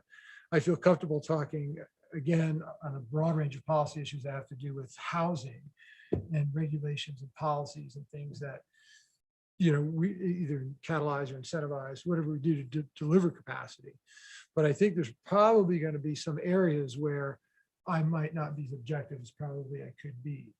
So, and then there's the issue of, how do you all feel about having to deal with, oh yeah, we got the short-term rental guy on council. So I wanted to put that out there. If you guys want to have a conversation about it, with regards to what we're talking about tonight, let you guys, if you have some concerns or something like that, but all the conversations I've had with regard to housing, are informed by my experience with my rental. And so I bring that to bear because I think it's constructive. So, but there's been nothing that really focused specifically on that class. It was very much, it's an economic driver. Let's talk about it. If it's, it's capacity. Let's talk about things that we can use to drive capacity. So I want to get that out there, full disclosure, before we move any farther, or at least I do, any farther down that road. And don't know, I know how wide ranging these conversations can be, and I don't want to bring more onto staff or onto you guys. But to the degree that possibly we could focus a conversation, and if it gets to some point, I can, you can make the call and say, well, we really want to talk about this for a while. This is the part that you're not supposed to be here for. So however you want to, whatever you guys think, but I wanted to put it on there, and I don't know, Thad, is that? Yes, I think that's a perfectly fair description of our conversation. I guess I would add that I view this very similarly to Councillor Inkin's question about whether he had a conflict based upon his child's attendance at the school. And that is to say, the answer was no, because I didn't believe he had a personal interest, right? And I also don't believe you have a financial interest, a personal or financial interest. That what's important about it is that differs from the personal or financial interest of any member of the community similarly situated, right? I'll go back to my issue of a counselor passing on regulations of where you can park an RV on your personal property when you have an RV, right? What I would tell you is not only is there not a conflict of interest in that situation, there's also no expectation of the law that when you come to these legislative decisions that you do so objectively. Of course, you're going to come with your personal life experiences and your views on RV ownership and where I should be able to park it because I own an RV and I need to park it.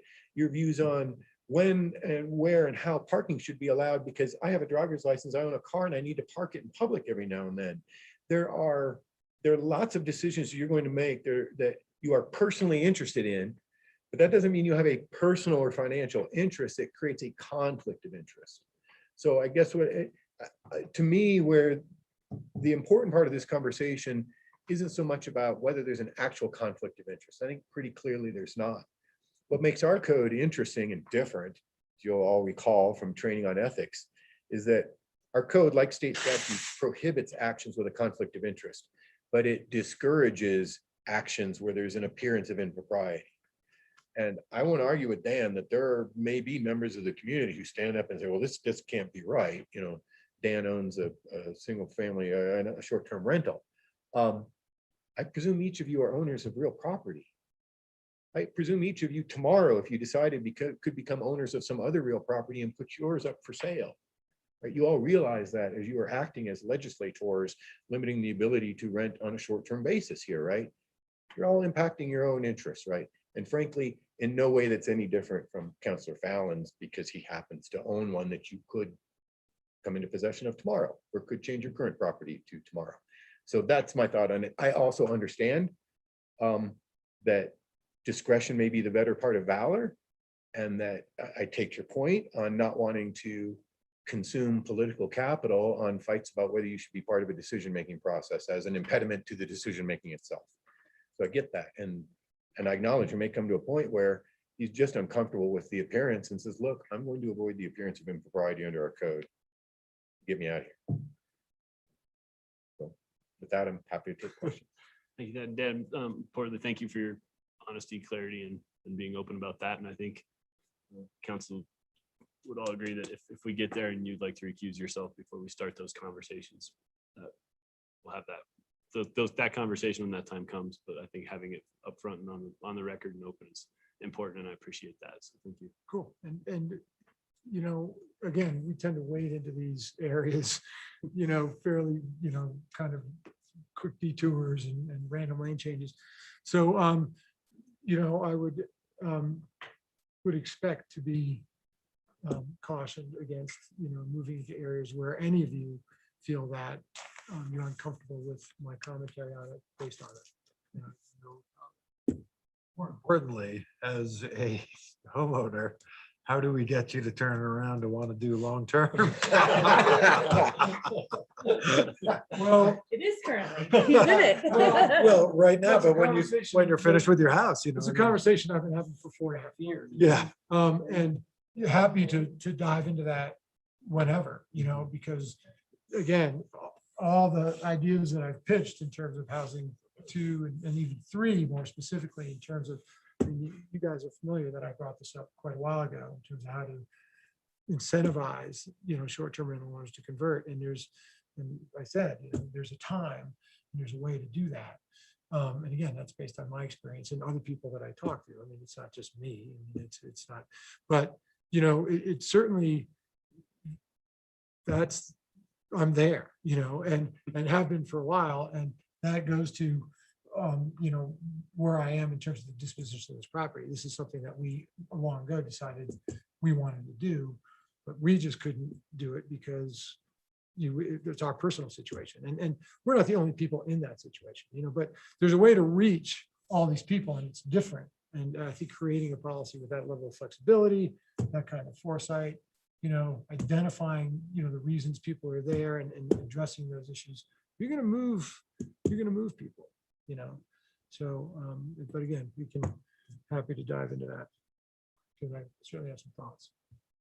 Any other concerns or questions for Dan or to discuss? Council, good. Jeff, back to you. Great. Another great example of ethical governance. I love it. So in your packet, you have a staff report from me with help from Don, Eva, and Thad. And what I'd like to do, if it's okay with you, is run through this. I've got some additions that I'll add. A lot of this is updates on where we're at as of our conversation from a couple weeks ago, what we're working on. And there's about a half dozen things that we're going to look for some council direction on. And then there may be other things that you want to add as we go along.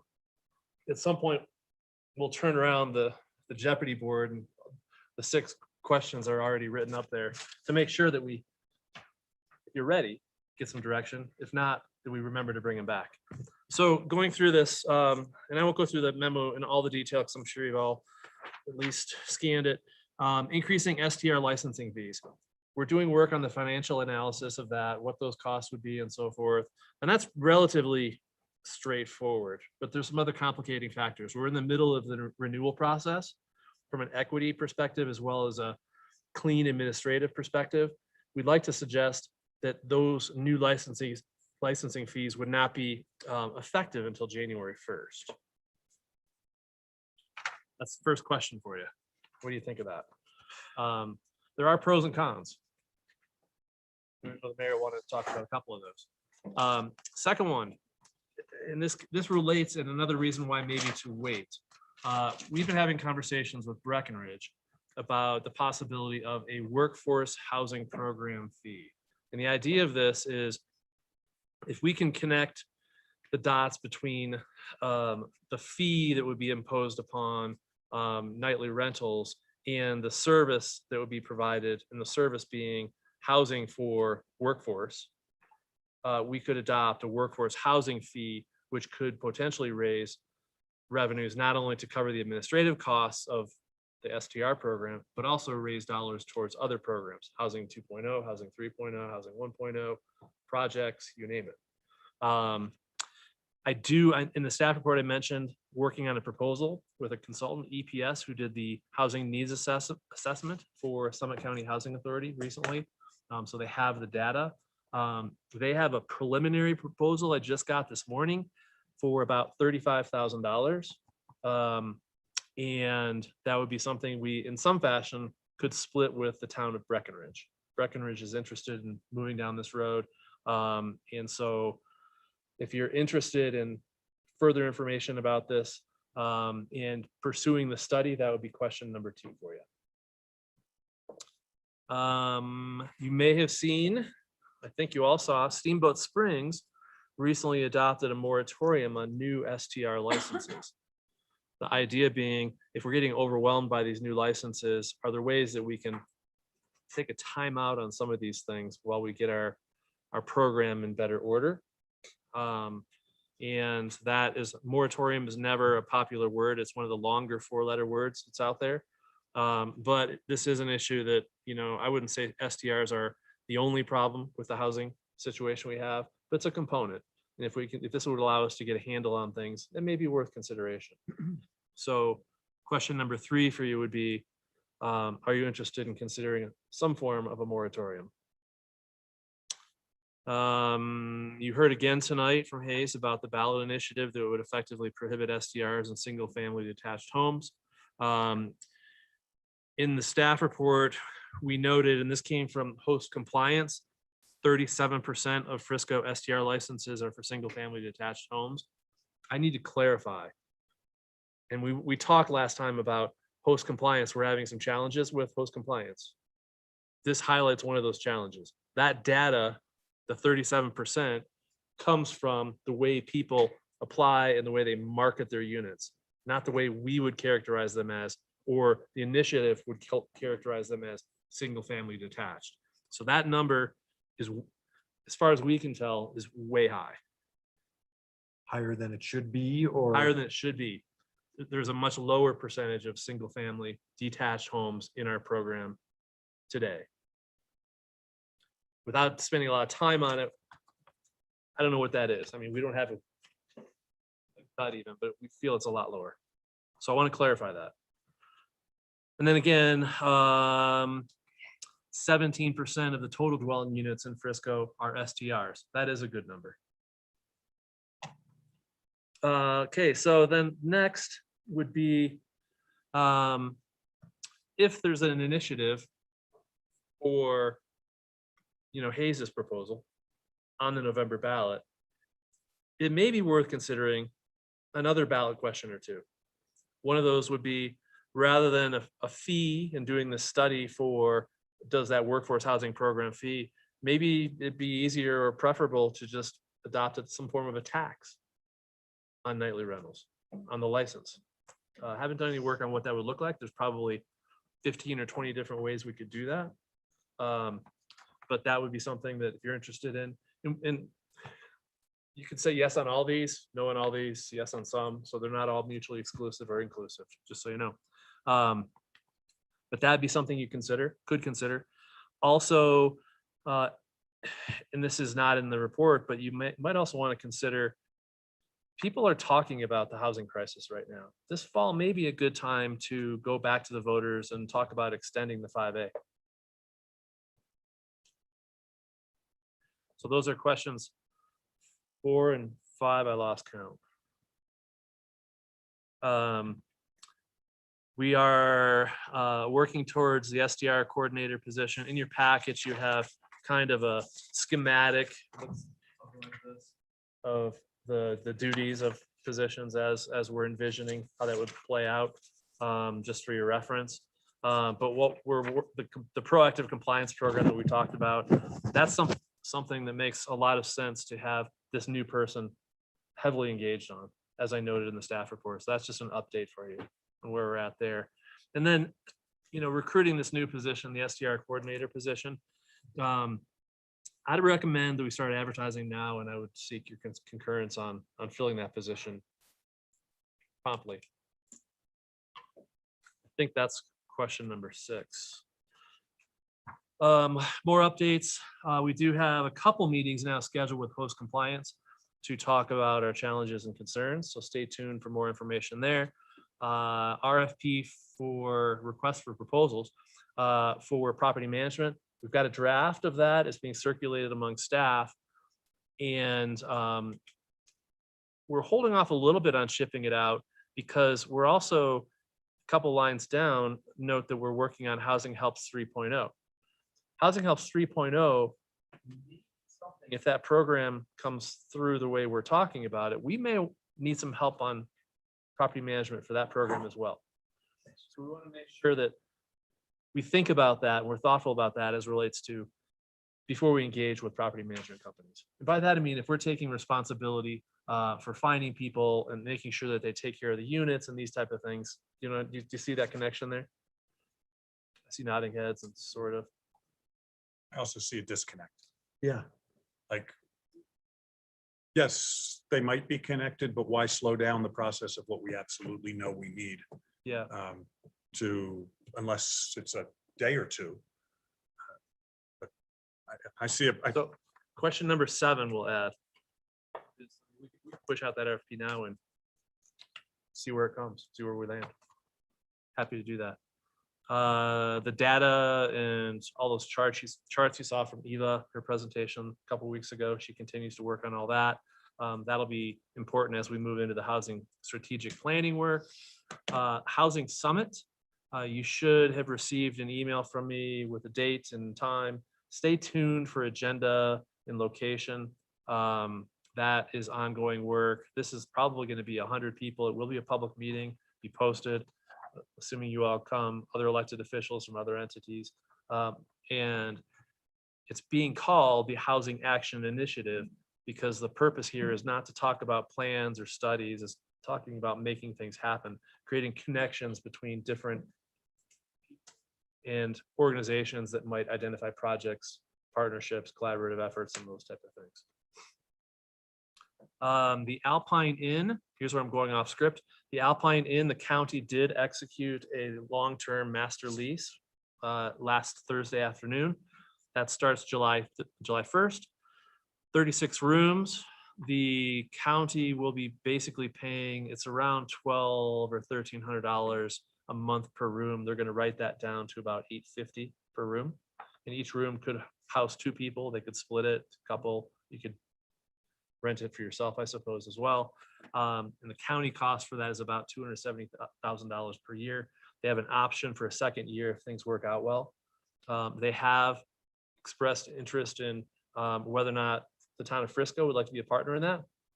So we've been talking about it with our employees, and it's hard to know for sure, but from a gut check perspective, having 10 or 12 or 8 of those units with Frisco employees in them might really help with our seasonals at the marina, with the PRA. We've got right now about, from Mindy, I think 3 or 4 employees that are looking for housing, current employees, seasonal employees. So haven't talked specifics, but the scenario would probably be something like we, divide that 270 by 36. And that's our cost per room if we wanted to partner with the county, something like that. The Baymont has been talked about, the same type of scenario. It just sold for $12.5 million. They're remodeling it for hotel purposes. I would like to suggest that with Housing Help 3.0, we're thinking about deals like this for other hotels might make sense. So moving beyond just STRs and these type of things into other properties that we can get employees in sooner. Action, right? Follow-up items, just want to, we mentioned earlier the agendas, July are busy, August and so forth, but what we're anticipating, July 13th, you'll have a conversation for council to talk specifically amongst yourselves about Lake Hill. Get caught up on that. July 27th, Lake Hill joint meeting with the Board of County Commissioners. August 10th, we anticipate bringing some proposals for Housing Help 3.0. August 24th, rolling up our sleeves on the strategic plan. I'm talking too much, I'm getting tongue-tied. September 14th, follow up on 3.0. September 28th, adoption of a strategic plan. That's only 2 meetings for a strategic plan, so we may need to move things around, and you've got a lot of other stuff going on. So we're trying to balance all those things. Just a couple more things. The BOCC, Summit County Board of County Commissioners, did adopt a proclamation, and that's in the packet if you haven't seen it. It's in the packet now, right? Yeah, so basically declaring a housing crisis. That is helping with you all seeing that there's a lot of state and federal money out there. So that's the hope, is that we can bring some dollars here to Summit County, and talking to the governor, about Lake Hill and funding for Lake Hill because he was instrumental in that land swap or land acquisition. And last, I would ask Eva or Dawn if you have any additional updates. I think Eva has one for sure. With all of that, yes. We are starting to get traction and interest and momentum on Housing Helps 2.0. I've been happy to share that. That's happy. I'm talking, I'm explaining, I'm doing outreach, we're working on getting application that folks really start getting this process. We can't hear Eva, by the way. Oh, Okay.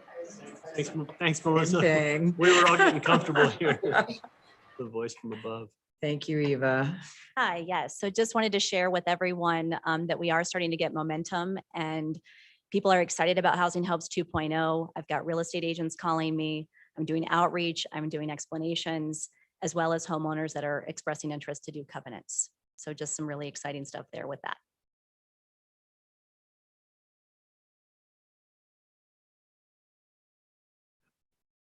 This isn't too dramatic. Don't hold your breath. Same stuff in our packet.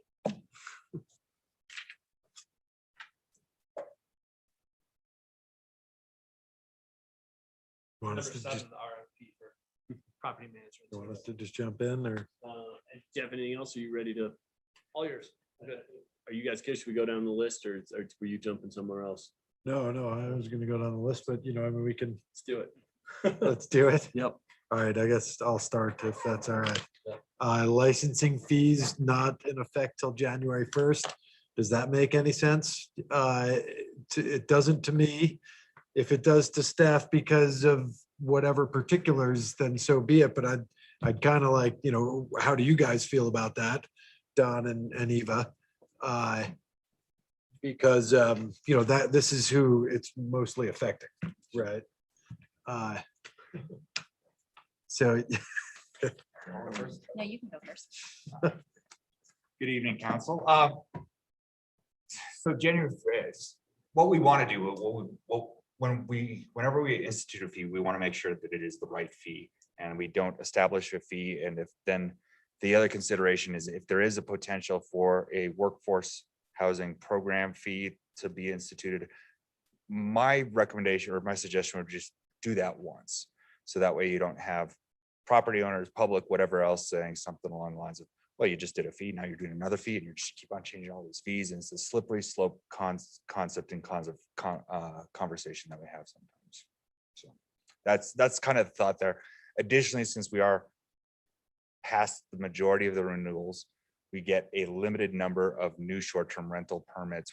It would not have that large impact from a monetary perspective to do that fee right now. The renewals are April 1st, so that certainly as long as it was in effect prior to then, I think that would certainly be appropriate. Okay, am I just going down the list or does everybody want to do this first question? Let's go with this one since it's on folks' minds. Didn't understand that.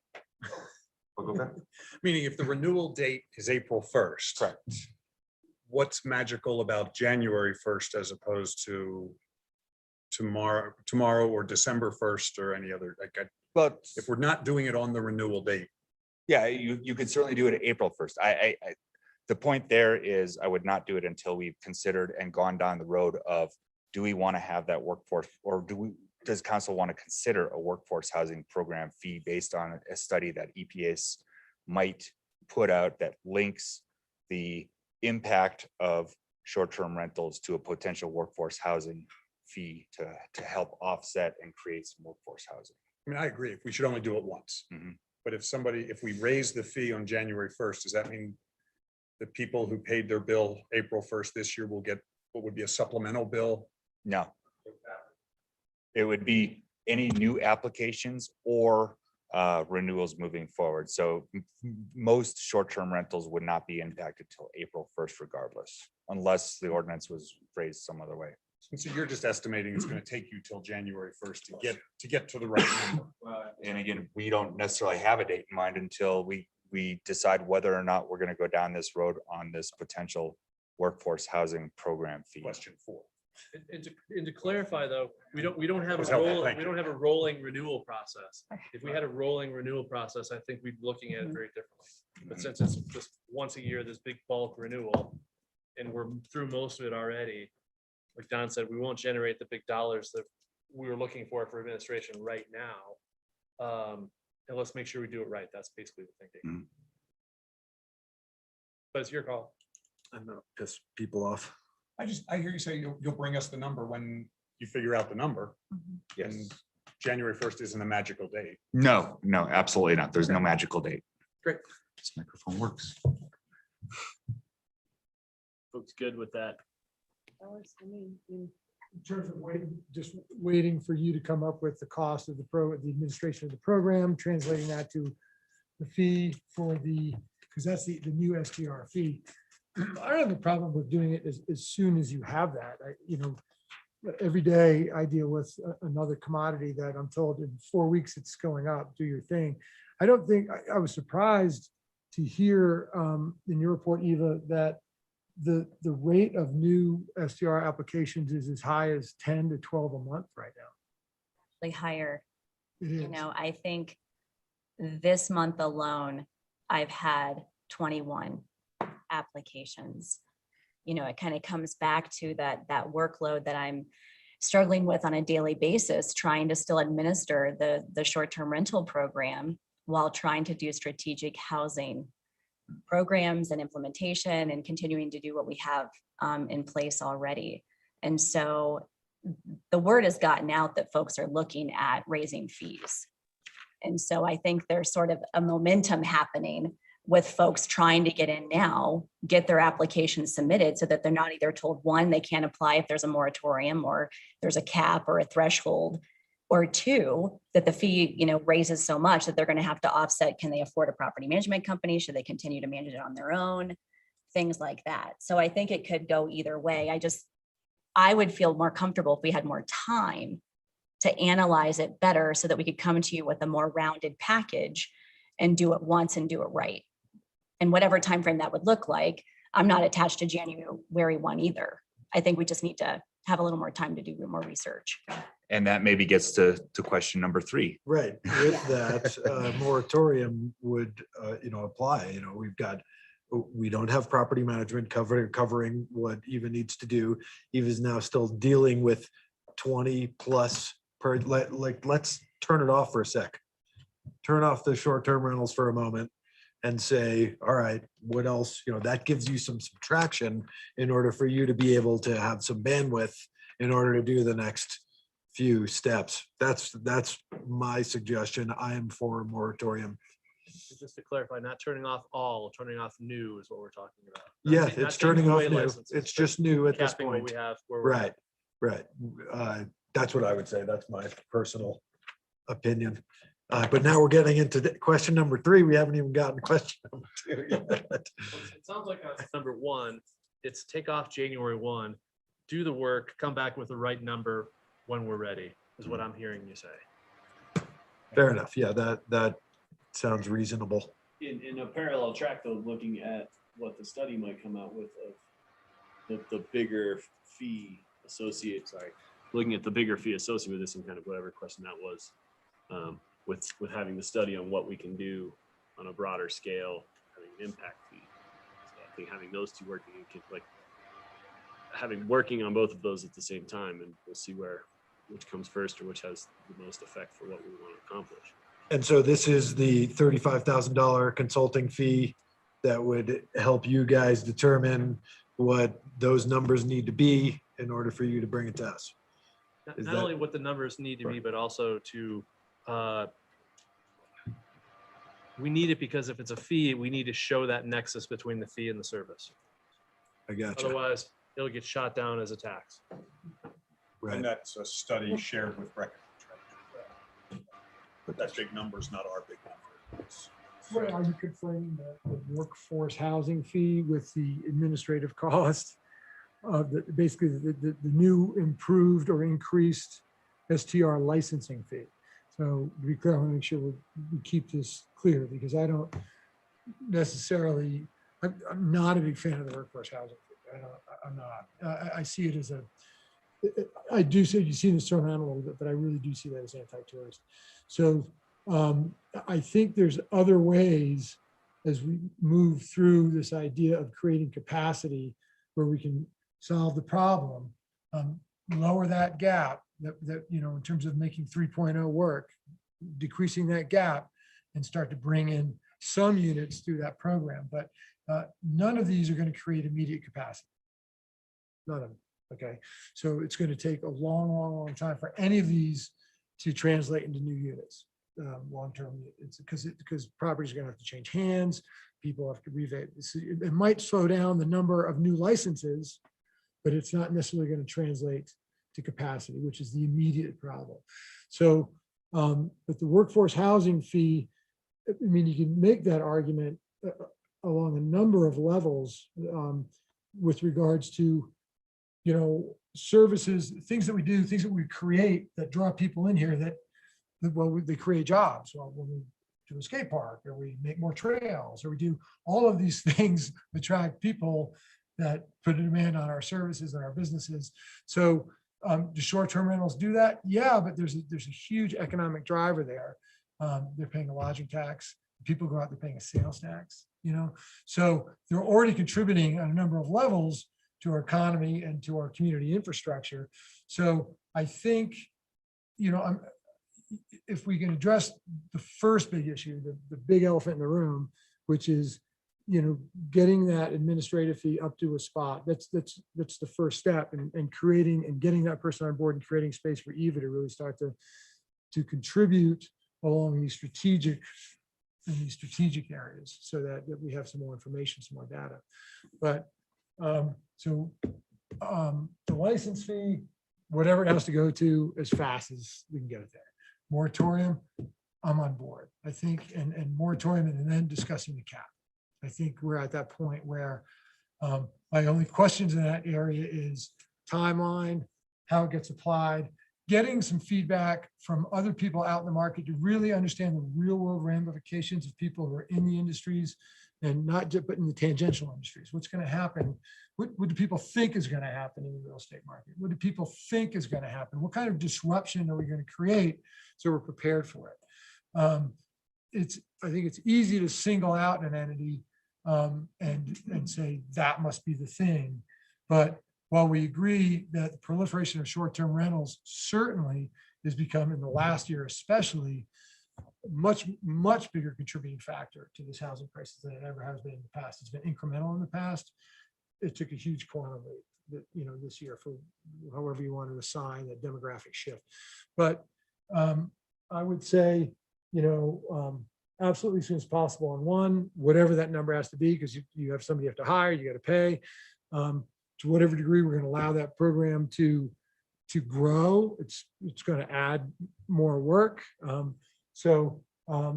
know, I'd like to discuss the housing fee a little bit more to get a little bit better handle on what we're trying to, you know, to make sure that, to me, that transcends a bit the economic driver that STRs are. I mean, they're hugely,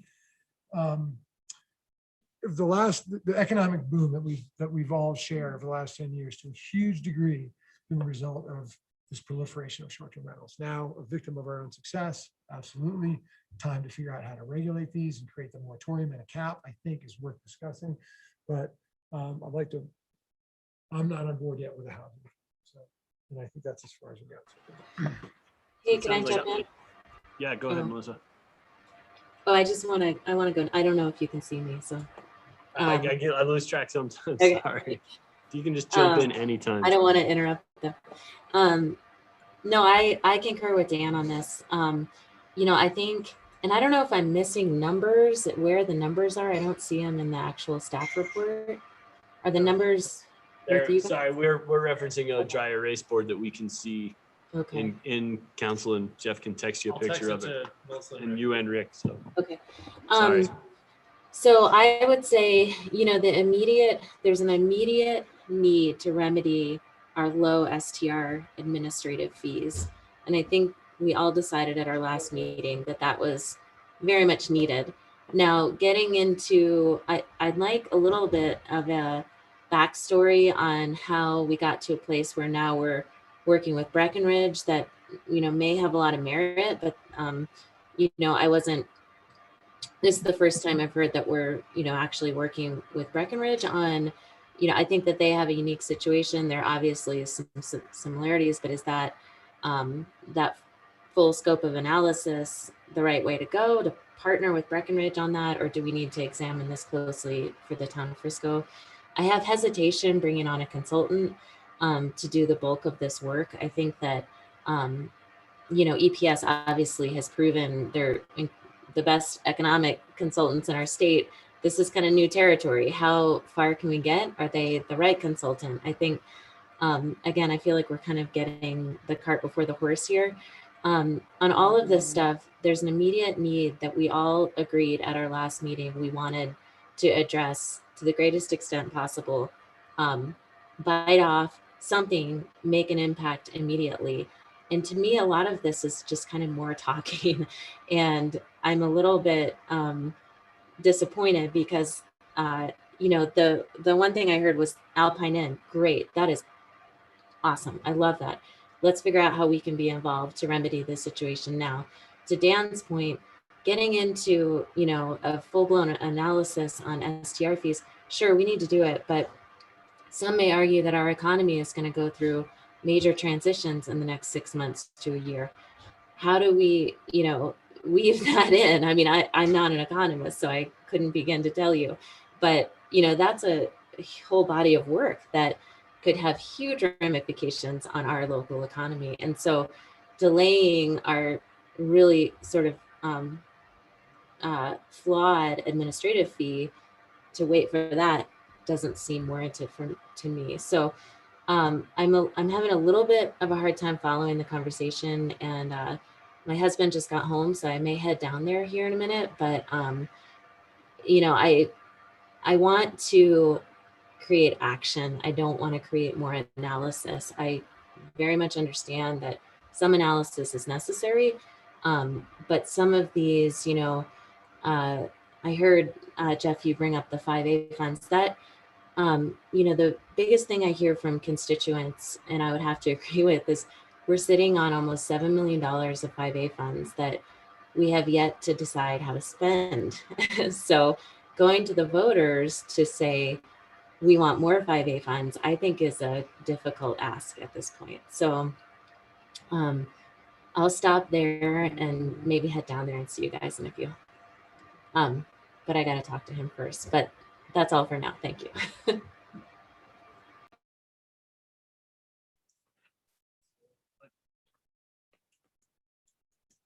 A little bit with Melissa, what she was saying, and I think looking at that fee, I don't think I was saying put it off. I'm saying let's move forward, finding what that fee is. In the next meeting, we can say, this is what our costs are, and this is what we need to do, and we can then pull the trigger on that then.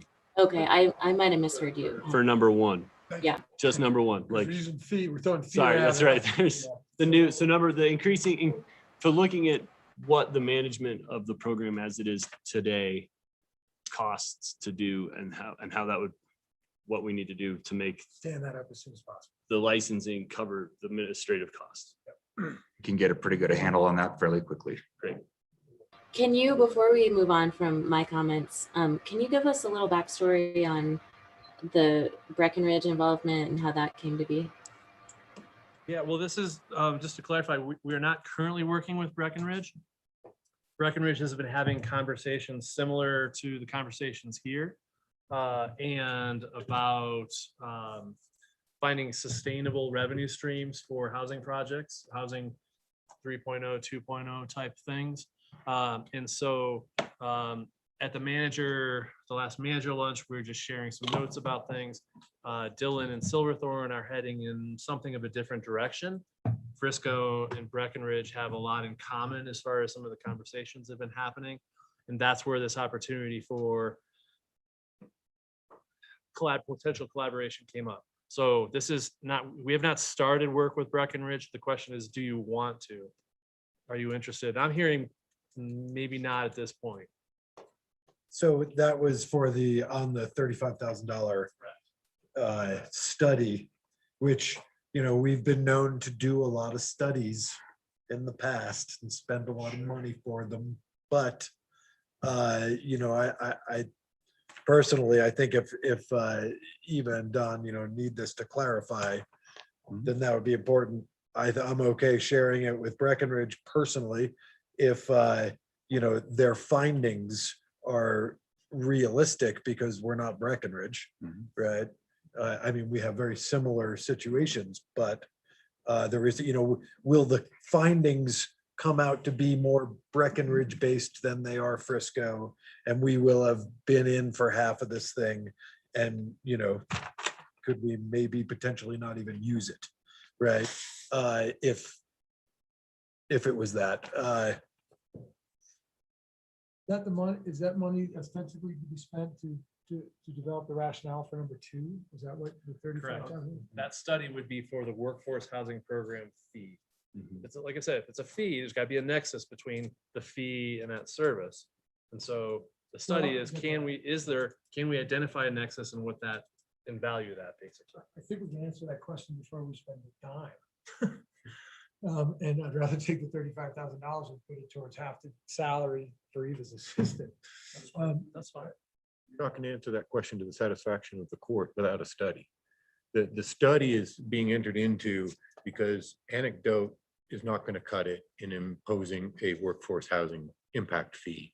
I understand the technical aspect. I'm coming in from the standpoint that I don't need a study to tell me that people coming into town create a demand for jobs and housing. So, and I'm approaching it from the standpoint that I don't support the fee, so I don't need the study, right? So, so I understand what you're saying. If I wanted the fee, I would have to create that nexus. I don't want the fee, but I already know what it's going to say. So, you know, I understand the connection. I've been doing business here for 35 years, so I get it. But, so that's where I'm coming from. But I would support not doing the workforce housing fee, but we do need to increase the STR fees. But I think it goes back to Melissa's comment from our last meeting, is we need to study the broader impact of short-term rentals in our community. And we have to do that somehow, and how they then affect us and drive policy. So I think that's where I was a little confused, Melissa, because I think that's a segment of what I understood you in the last time and agree. I think we're addressing what we can now with the administrative cost, but we know that there's a community and character and what we all are, why we have a problem cost that we need to figure out what that is and how we address it. It might not be a fee, it might not be a tax, but we need, what is that? And, you know, some of the things that are on here is that moratorium is a part of addressing that on the short term to buy us time. That wants to interject. Well, I quickly. understand you're against it from a policy perspective, but the study isn't about simply correlating. I mean, obviously, there's a correlation between short-term rentals and demands for employment, or demands for employees, right? And accordingly, a need for housing. But that's not the question. That's only the beginning, because what the court is going to want to look at, and I understand you're against the fee, but the reason you need a study to determine the propriety of the fee is you can't just take short-term rentals and here's how much you have. You have to back out the underlying demand. In other words, to what extent do short-term rentals drive a need for employees and therefore affordable housing versus a need for all of us to go to grocery stores and have, in other words, what's the incremental impact of short-term rentals over just a baseline? For instance, how many restaurants are there per capita in Aurora versus Frisco or Breckenridge or Aspen or any other tourist-based economy? That's what we're trying to ferret out, because that's what the court is going to limit you to in terms of imposing a fee. You can't impose a fee on them to solve a problem they're not creating. So you got to define what part of this problem are they creating above and beyond just the normal demand for employees. So that's the reason for this. I understand you're against it. yeah, but I get it. Yeah. And on a policy side, if this isn't the right tool, that's completely fine. The bigger issue again is there are costs associated with this workforce housing issue. If we're going to be doing Housing Helps 3.0, 2.0, building projects and so forth. 5A, was it 2 or 3 more years? We're at about $7 million right now. And a lot of that could go towards the CDOT project, short term. So the bigger issue is long-term sustainable revenue source to address this problem. And there's a multitude of ways to do that. And if this isn't the right tool, then don't spend $35,000 on a study.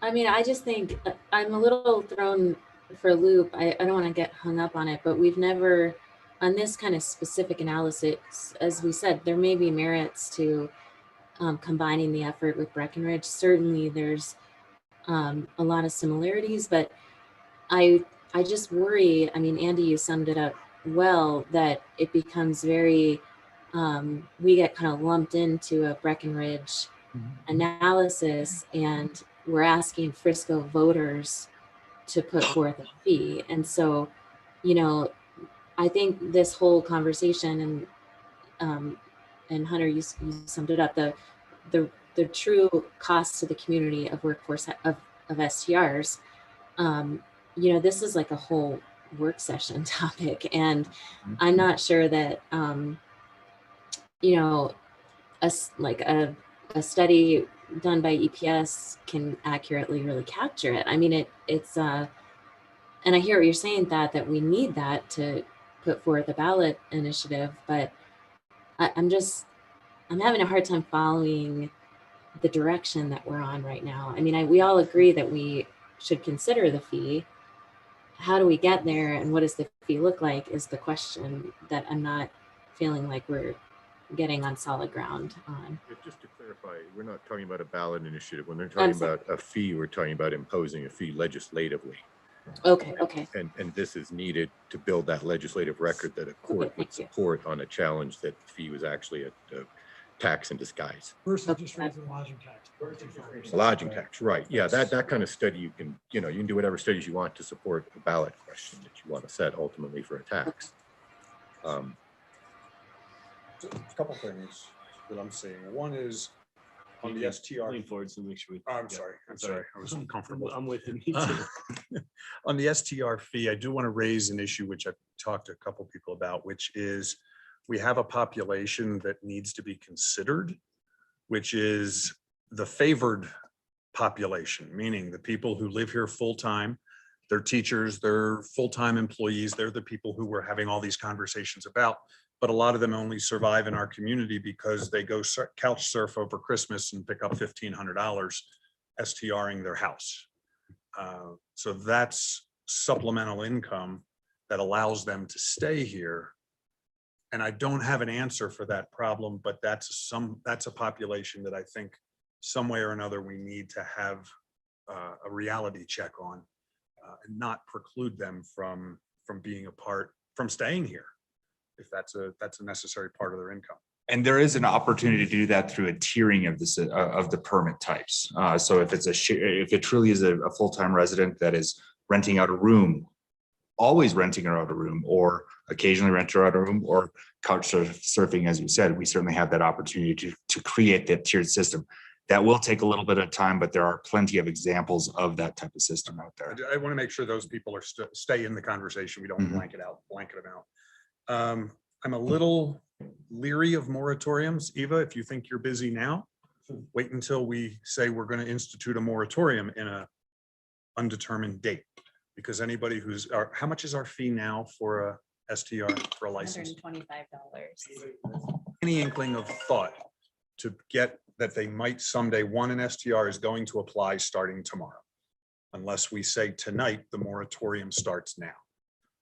So the applications are already flooding in. So Typically, you do moratoriums by emergency ordinance, so at least you don't give them a 2-week race to the permitting office. But understandably, we are having a public. I understand. That's why I'm not sure the purpose of a moratorium if we're at 10. I just throw somebody under the bus. Well, I'm asking Dad to write one up real quick. Even if I could, it hasn't been posted on the agenda, so the answer is no. So the fact, I'm not sure the effect of a moratorium. Usually they have counterproductive effects. So I'm not sure. And when would it end is part of the problem. So that's just my 1 and 2. On a workforce housing fee, on item number 2, I do feel that we're kind of, all right, we do have a big pile of money now for this purpose. 5A is going to run out. To run around and try to create a scenario that allows us to avoid going back to the voters for a 5A extension. It doesn't taste right.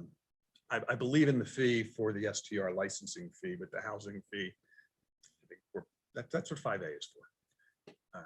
So if the voters decide they're spending enough money on housing already, then that's why the process is the way it is.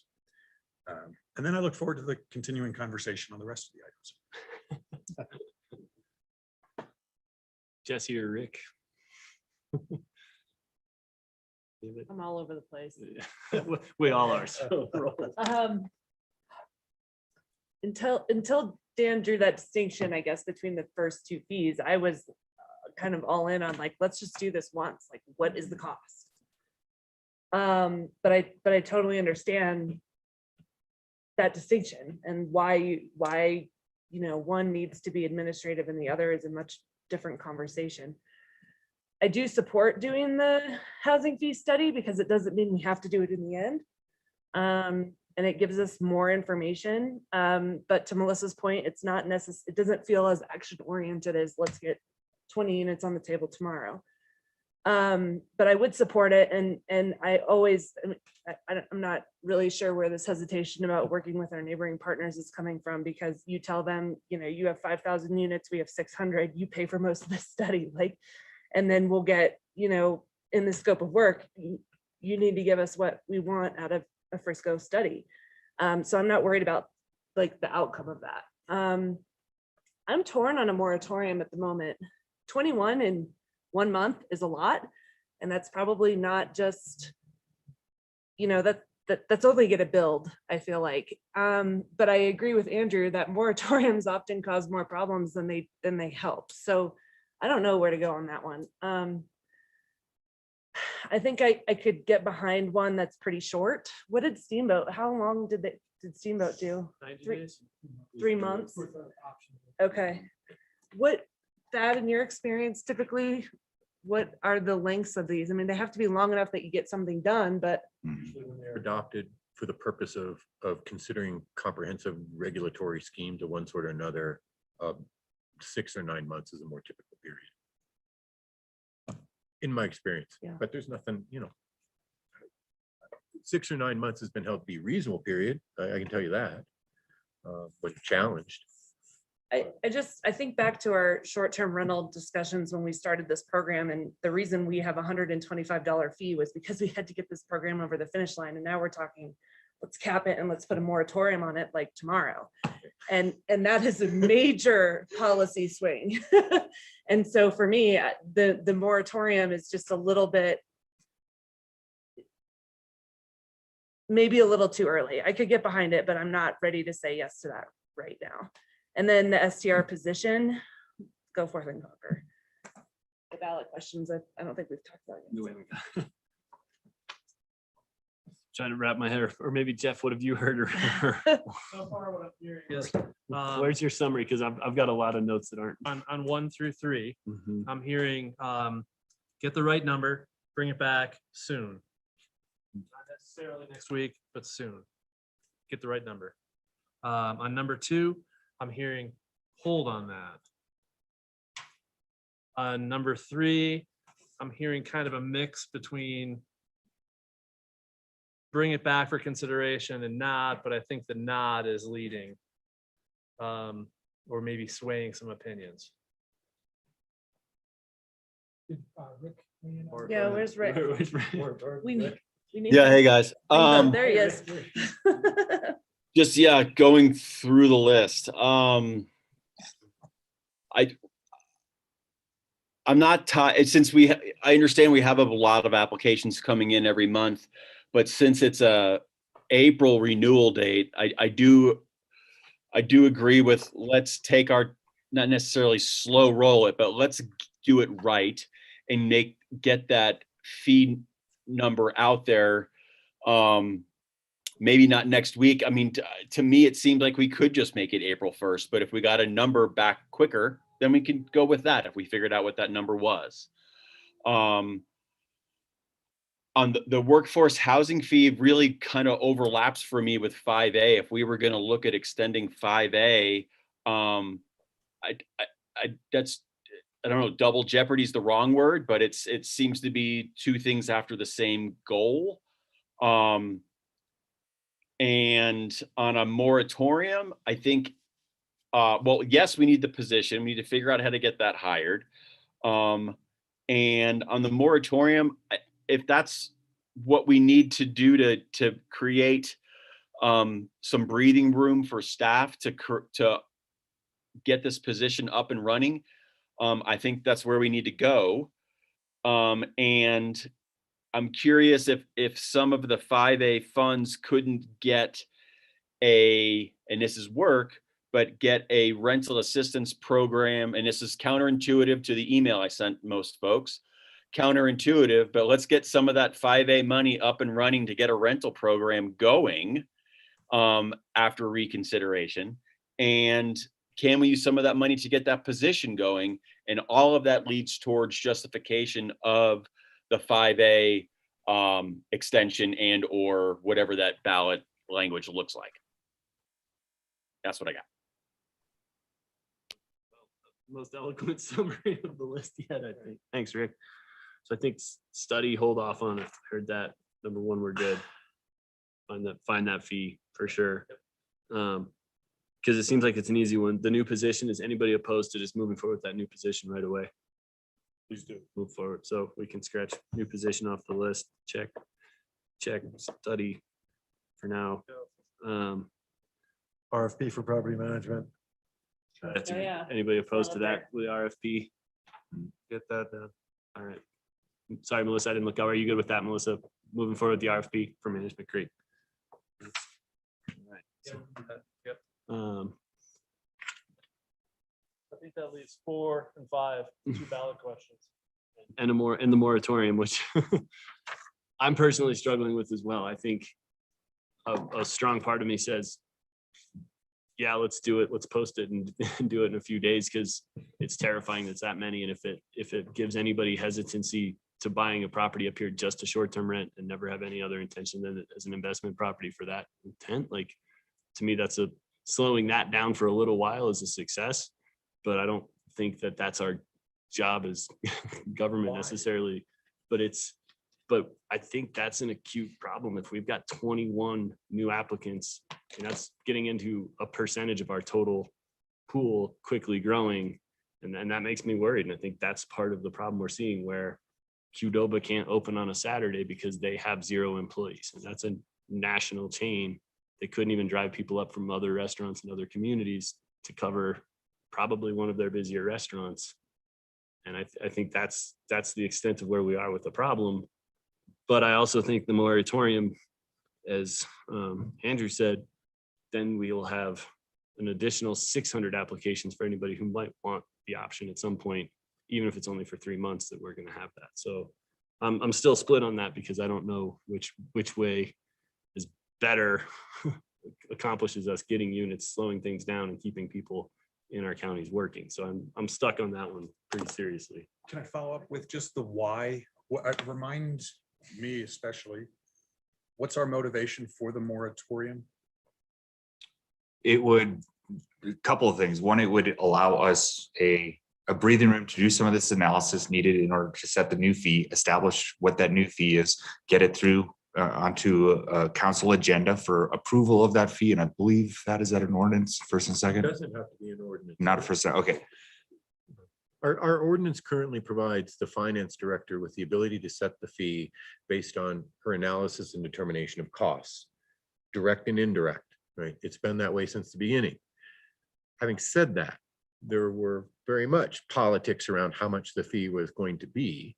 So even though our code then and now is in a position to set the fee to actually recover costs, staff came to council and council pretty much told staff, we don't want you setting an exorbitant fee, period. Right? The politics at the time was, as you said, getting it over the finish line, and it wasn't going to get over the finish line if it was going to be expensive.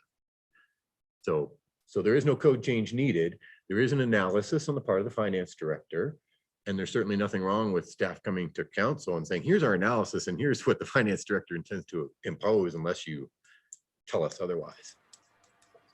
We're there, sure. Clarify, is it 21 new licenses or 21 renewals that you're seeing on a monthly basis? There's a big difference in terms of the point you were making.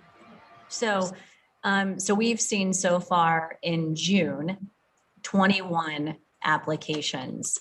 In March into April, we saw 33. And that was before discussions were even being talked about around the program. The volume continues to increase. I think part of that is around real estate transactions and potential inventory. There's no real analysis around the trends of why I'm seeing as many as we're seeing, but on average, we are seeing 15 to 20 consistently a month. Some months may be higher, some months may be new applications. My question, I understand it's a new application. Do you have any sense, if I may, do you have any sense of how many of those are new rentals as opposed to existing rentals coming into compliance finally? It's something that I've been trying to track. I started doing REEF data, the real estate transfer tax analysis, and working with the finance department starting in June last year. We had not been looking at that as a program. And so we are sending notifications to those owners around, there is a requirement, there is an ordinance. Welcome to Frisco, you are a new owner. That's the tone of the letter. And then it guides them, if you would decide to have a short-term rental on your residence, you need to adhere to the compliance of our program, and here's guidance to do so. And so we are targeting letters every month to those owners that change hands. I haven't been tracking as far as new applications and old. It varies every month, but I have to keep track of that because host compliance doesn't automatically close an account on someone because they're not transferable to the new owner. So it's quite a bit of work when a new owner versus an old owner is applying. So there's a lot more administrative work to all of these applications when we're reviewing them. So along that line, Eva, a corollary to Thad's question, are you able to identify which of these are a unit that's been short STR licensed, sold, and then the new owner is applying for a new license? I'm now able to have that information where we didn't before. So, and what? I would say at least 6 to 8 a month are remaining in the inventory pool. Okay, so, okay, that gets to the amount of new unique applications. All right. 17% is skyrocketing because we were 17% 6 months ago, and 4% deed restricted at that point. Would a moratorium, in your view, both of your views, would that help you guys in what you do? Or would it not? I mean, will it create more that you can envision? And I understand that this is just, this is opinion, but your opinion is, what we're going to have to potentially. Oh, okay. With due respect, though, the inability of an administrative staff to keep up with the laws that a jurisdiction has passed is not a reason to take people's property rights by moratorium. You can do it for purposes of adopting regulations, right, to give you breathing room for regulations that might later prohibit the actions that you are now preventing from happening, right? We're going to go down the road of considering, and I'm just giving you an example. We're going to go down the road of considering setting a cap on the number of STR licenses in this town. Setting a moratorium to allow you to consider that is legitimate and appropriate under the idea that the government is considering a regulation, the adoption of which would prevent you from doing what it is you want to do now, what's legal now. So we're going to take a temporary timeout. The justifications have to be pretty tight, and it can't just be, gosh, we set up this regulatory system we just can't handle now, right? So we got to stop issuing these permits. Well, the court's going to say, well, whose fault is that? You're the one who required the permit in the first place. So you can't set up a permit requirement and then say, well, but we can't handle issuing these permits. It's just too burdensome. So we're going to stop doing it altogether. The court's going to say, no, that's not a legitimate reason for moratorium. A legitimate reason is we want to consider regulations that, if eventually adopted, might well prohibit people from doing what it is that they can do today, but may not be able to do tomorrow. That's your legitimate basis for a moratorium. Sir. I want to jump in. Where I land on this is I empathize. I think that in theory, it could have some value, but at the end of the day, I worry that there are too many risks involved with the moratorium. We don't really know how it would play out, and I think it would result in a flood of applications, even more so than what we're seeing now. So I, at this time, do not support a moratorium. Did I hear you correctly? That technically, or not technically, but the way the code is set up, council does not need to approve a fee change. Correct. They've already authorized the finance director to determine and impose a fee from time to time based on costs. So if staff can develop on a very quick basis, they could change the fee tomorrow, correct? Yeah. Yeah, with the if of it being right rationally related I would to ask the them to actual show, costs. I would ask them to show me their math. I understand, but that could be the middle ground. I mean, if we can change the fee quickly if we can give direction to staff to change the fee immediately, then we may stop. We may create the change right away. If we're willing to give that level of direction, and I don't know the answer. I strongly suspect that the change is being driven by the conversation that this council has been having for 6 months. All right, based, I mean, I know you said you, even before this conversation in March and all, but based on conversations I've had just in related context with a local attorney who is representing a taxpayer, right, on tax issues around short-term rentals. It was relayed to me that, I think the word used was paranoia, that there is a great deal of paranoia on the street right now in the industry of short-term rentals, that the town of Frisco is about to do something draconian. I mean, that I think has been circulating for months, and I suspect is driving the applications, which I suspect are largely folks who have been renting under the radar and wanting to get in and try and invest some sort of right or obtain some sort of license, hoping to be grandfathered or the like, is my best guess. I just find it hard to believe that many people every month are suddenly deciding that short-term rentals is just the way to go. And to be clear, what we're talking about is increasing the STR fees to cover our administrative costs, not to fully deter new No. short-term rentals. And so, you know, if you're looking for some kind of impact fee, I mean, that's the workforce housing fee. That's part number 2. Not at all. Right. I'm wondering if there's back of the napkin math that's already been done, where we have a justifiable number that's already in existence that you could throw out to us. And if not, then the answer is no. I know how to divide her salary by the number of But permits that's what that you I have in mean. place. Maybe you've already done this in preparation, but it's not quite a full staff report. Yes. The number that you could do very quickly. We certainly have done some back of the napkin math, and we do have some sort of idea on that, but again, I don't know that I'd want to throw that out in a public forum like this without making it more of Therein a lies stronger why napkin. we said do it immediately. The recommendation was January 1st, and now we're back to do it immediately. So like somewhere in the middle is a better analysis that we want. I think it's still prompt, but get the right number. Yeah, yeah. Okay. And I think on the moratorium, I'm hearing the majority and not in favor of going there yet. And with Council Thad's advice, it's not probably the best way to go without an end goal to discuss. And I don't think we have that either. So I don't think we don't have to take it off the list. And Jeff mentioned this is going to be a continuing bullet pointed list that we'll pick away at. So moving on, the 5A. And can I make a point of clarification? Yeah. What I should say is it's perfectly appropriate on the moratorium to consider the staff time if it is related to, we need these staff to prepare regulations and like, we can't have them doing the other thing. That's appropriate. But again, it's got to come back around to, we're preparing regulations, not we created this regulatory scheme that now we can't handle. Okay. That's a big difference. Wordplay, essentially. I mean, we're still. Well, no, not wordplay, because at the end of the day, if you're not going to work on a workforce housing fee, then I wouldn't suggest it. Okay. And looking at the other 2 that we haven't tackled, I think those aren't going to make immediate dents in what we're trying to do and creating work. So I think I'd like to put those off for our next meeting on the ballot questions and extensions on those. So we can continue on with business if council's good with that.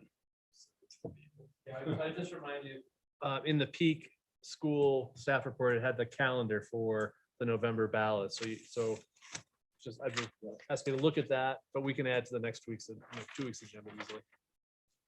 All right, this might be a dumb question, but could those two questions be on an April election or they have to be on the November election? They need to be November, they're Tabor questions. Oh, yeah, Unless Tabor, that's you've okay. got Okay, something right. different here, that. Yep. I want to go look that change.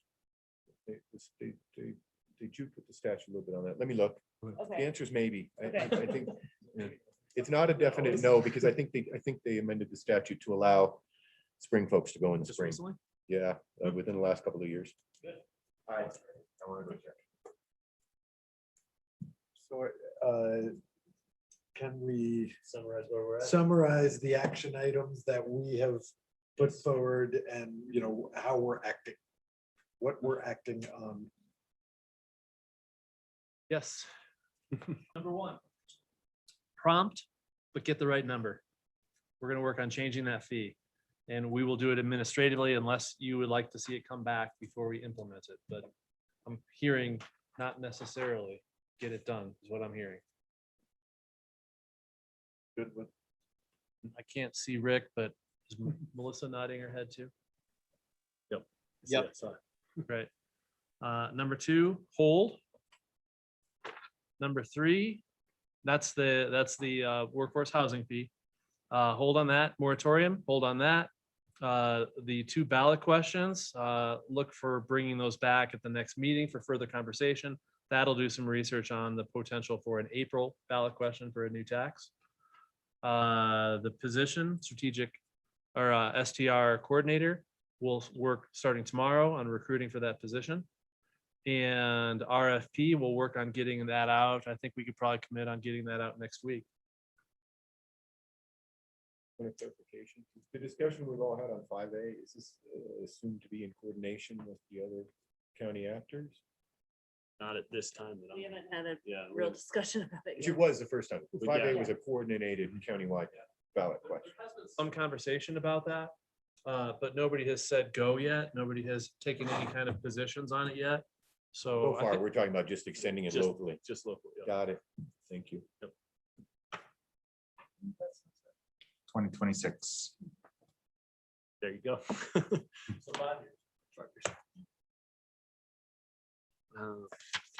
Anyone?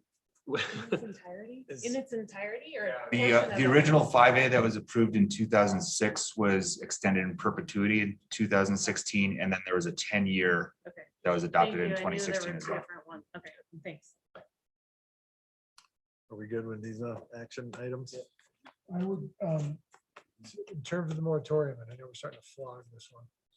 But Andrew asked the question, what's the point? And I think why it's relevant is we're in a crisis right now that I think, arguably, we would all agree, right now, one of the driving forces right now is this incredibly rapid proliferation of short-term rentals. Okay, and we can have that discussion either way. And I think you're hearing from the community that they just don't want action on capacity. They want action on what they're seeing as is the major contributing problem to this housing crisis they're having, because it's everywhere. Whether it's not necessarily data driven, but it's certainly everybody's sense. And so we're talking about, doing these things and trying to do some workarounds while at the same time, water keeps coming in the boat, So the idea is that I think it's important to kind of to come back around and have this conversation and say, look, there has to be a period of time where we can stop it for now, while we talk about the regulations that we're proposing. Once we decide, that gives us a window to really look at the data, if we're going to do that. I mean, if we're going to have that study, but I think it gives us that time to look critically, talk to people involved in the community and all the, again, we're going to be directly impacted and tangentially impacted, and get a sense of if then that's the right thing to do. But in the meantime, we're losing 10 more units a month. So I just get the sense of, you want action, we just took some action. And it's not a cap, it's not prohibiting, it's taking some time to recognize that there's a crisis right now. A major contributing factor is the proliferation of short-term rentals. We're taking some action to stop that right now, while we have some further analysis to decide whether or not a cap is appropriate or some other further regulation beyond, hoping that there's some price signaling that'll change the behavior. So I tell you, even raising the fee 3 times is not going to stop. That's nothing. It's a pass through. The market is there. The rental market is there. That's why STRs are booming, because people want to come to Frisco and they're looking for these places to stay. So, at some point, if you want to stop that proliferation, you're going to have to put a kink in the hose. There's nothing else you can do, and then you can talk about what number is appropriate in our community if that's important, or